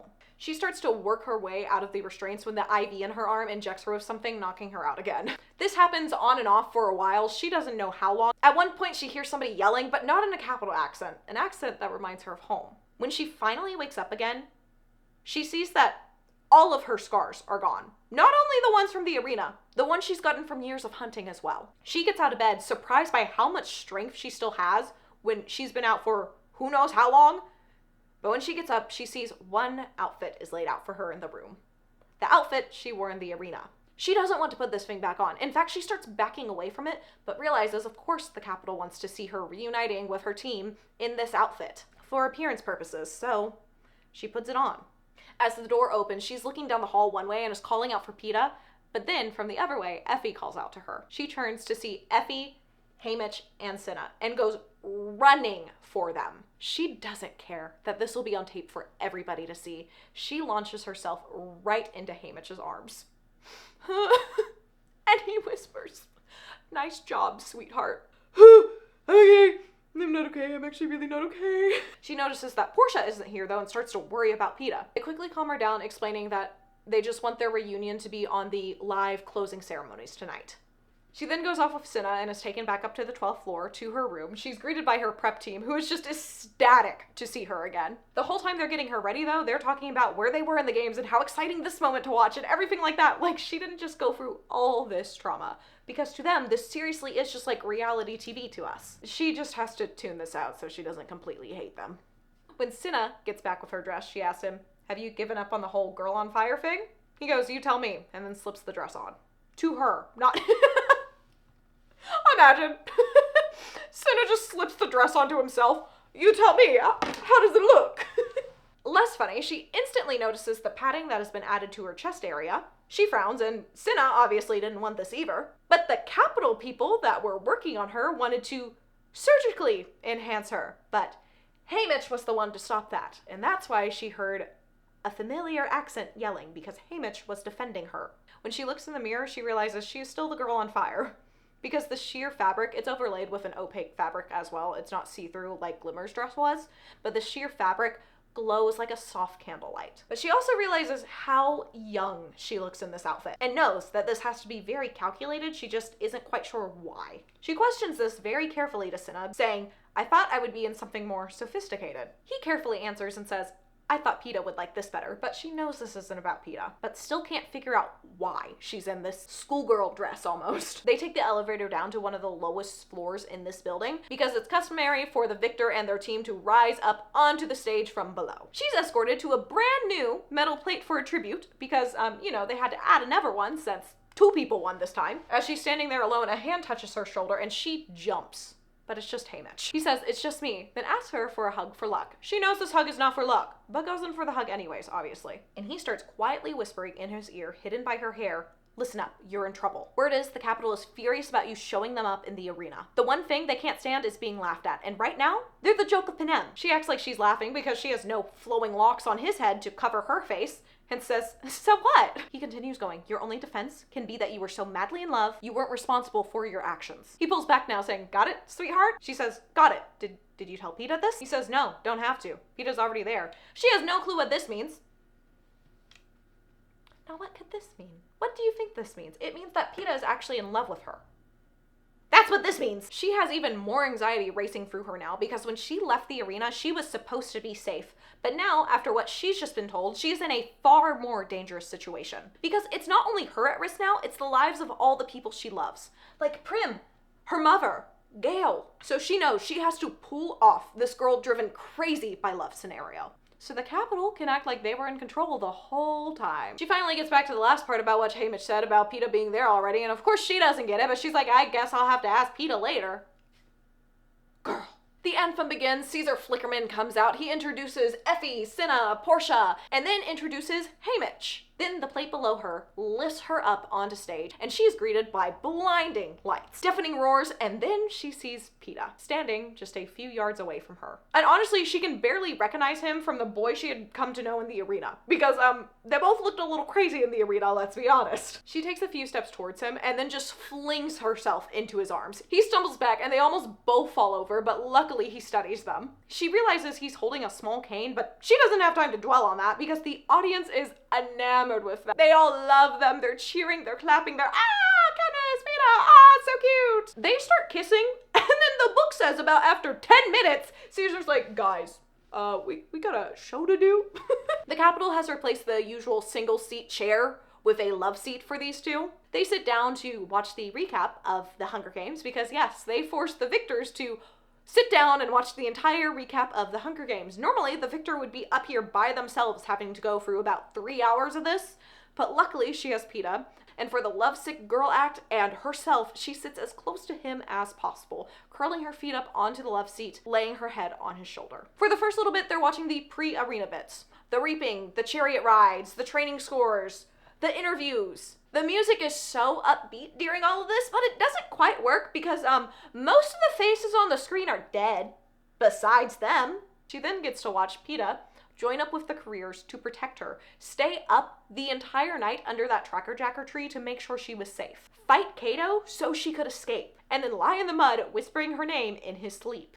And well, Katniss kind of seems completely heartless in comparison to him. But luckily, things start to turn around once it's announced that 2 tributes can live and she calls out his name. Then, you know, she goes to the feast, gets the medicine, lots of cuddling, lots of kissing. It's all very cute. It all starts to look up for her. They get to them with the berries, announcing them as the victors, but they end on Katniss at that glass door, banging, calling out for Peeta. The anthem plays again, President Snow comes out, followed by a little girl holding a cushion with a crown on it. This is just one crown though, so she doesn't know whose head it's gonna go on, until Snow twists apart this one crown into 2 parts. He places the first on Peeta's head with a smile. He's still smiling when he places the crown on Katniss's head, but his eyes are unforgiving. And that's when she knows she is the one to be blamed for the berries, and she is the one that will be punished if need be. Caesar finally ends the show, telling everybody to make sure to tune back in tomorrow for the final interviews, as if it's not mandatory viewing, so they're all gonna tune back in tomorrow or they're breaking the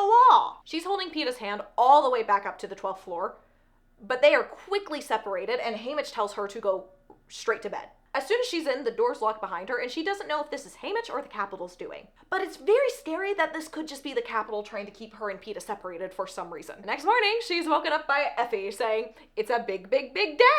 She's back with her prep team, getting ready. Cinna comes in and dresses her in a pink gauze dress and little white shoes, still playing into this whole innocent look. She goes out to find the living room has been arranged so they can have the live interview in here. Luckily, there's no big audience this time, at least. Caesar comes over to congratulate her, ask her how she's doing. She's like, "I am pretty nervous." He said, "Don't be, we'll have a fabulous time." You can't say anything wrong. Wrong. She can say so many things wrong. This whole time in the Capitol after the arena reads like a suspense novel.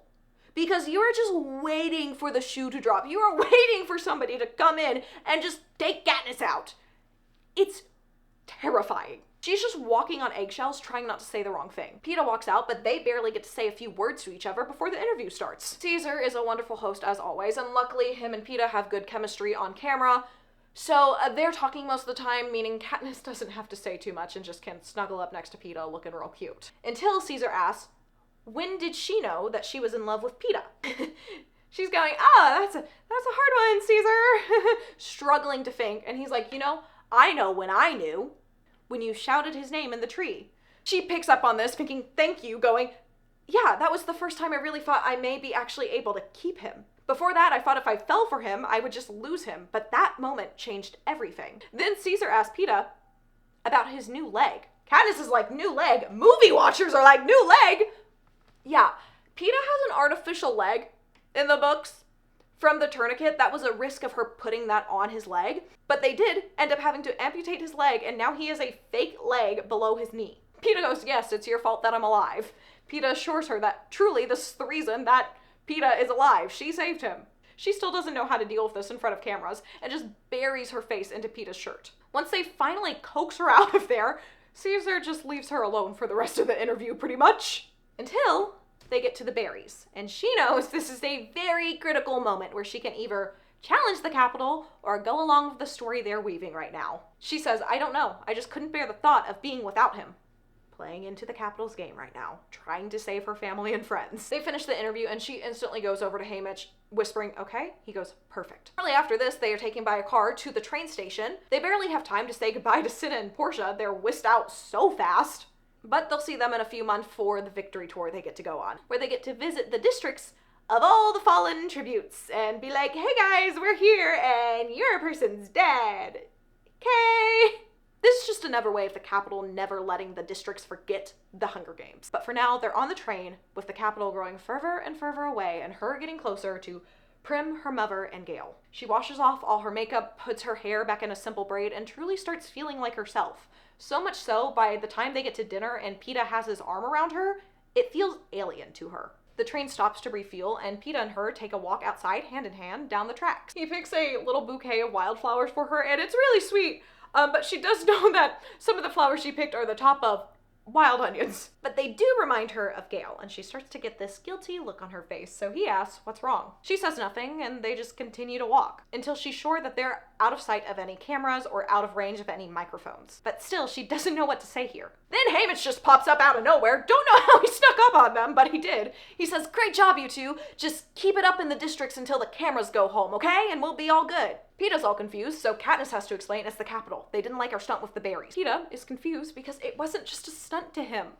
It wasn't a stunt to him. She continues to explain that it seemed too rebellious, so Haymitch has been coaching her through the last few days. He's now starting to get annoyed because Haymitch wasn't coaching him. She goes, well, he knew you were smart enough so you would get it right. He's even more annoyed now and says, I didn't know there was anything to get right. So let me get this straight. These last 2 days, and I'm gonna guess all the way back in the arena as well, was just some strategy you two worked out. She's stumbling over her own words, being like, I mean, I couldn't even talk to him in the arena.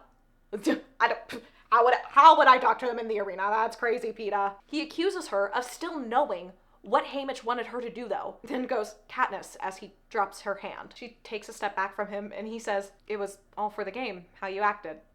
Yeah, that hurts. She's trying to explain not all of it. He asks, how much then? Then stops and says, I guess the real question is, what will be left when we get home? She just blurts out, I don't know, the closer we get to 12, the more confused I get. He's just standing there, waiting for another answer from Katniss, waiting for her to say something that doesn't make him feel completely played and betrayed from this whole time they were in the arena. But she doesn't say anything, so he says, well, let me know when you work it out, I guess, and starts walking back to the train by himself. By the time her and Haymitch get back on, Peeta has already locked himself in his room. He's gone. She doesn't even see him until they get back to District 12, where he just gives her a nod, his face completely expressionless. She wants to explain that he's not being fair. She did what she needed to do to keep them both alive. And anyway, she's never gonna get married or have kids, so he would just end up hating her. So yeah, even if she had feelings, they wouldn't have mattered. She'll never be able to afford the type of love that leads to a family and children, but she also really wants to tell him how much she misses him already. But she knows that isn't fair. Through the window, they can see they've arrived at the platform. Peeta extends his hand to her and says, one more time for the audience? And the worst part, his voice isn't angry at all. It's just hollow. He is completely heartbroken. This is a girl he's had a crush on since he was a little kid. He thought he just got his dream. Of course, in an awful nightmarish way, but at least he had Katniss, and now he just learned he has nobody. She takes his hand, prepping for the cameras, and just dreading the moment she knows she will have to let go.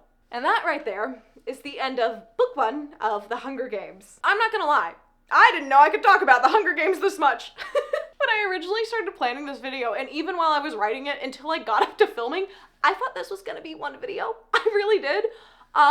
Except that you can see that this video is over 2 hours by itself, and I thought a 6-hour video was a little bit ridiculous. So we're probably splitting this up into 3 parts. So if you want to see the other 2 books recapped, and Catching Fire is my personal favorite and up next, I would really recommend subscribing so you can see that, because I get to talk about Finnigo Day. Please join me in that so I can talk about my favorite character of all time, and also my favorite book of all time.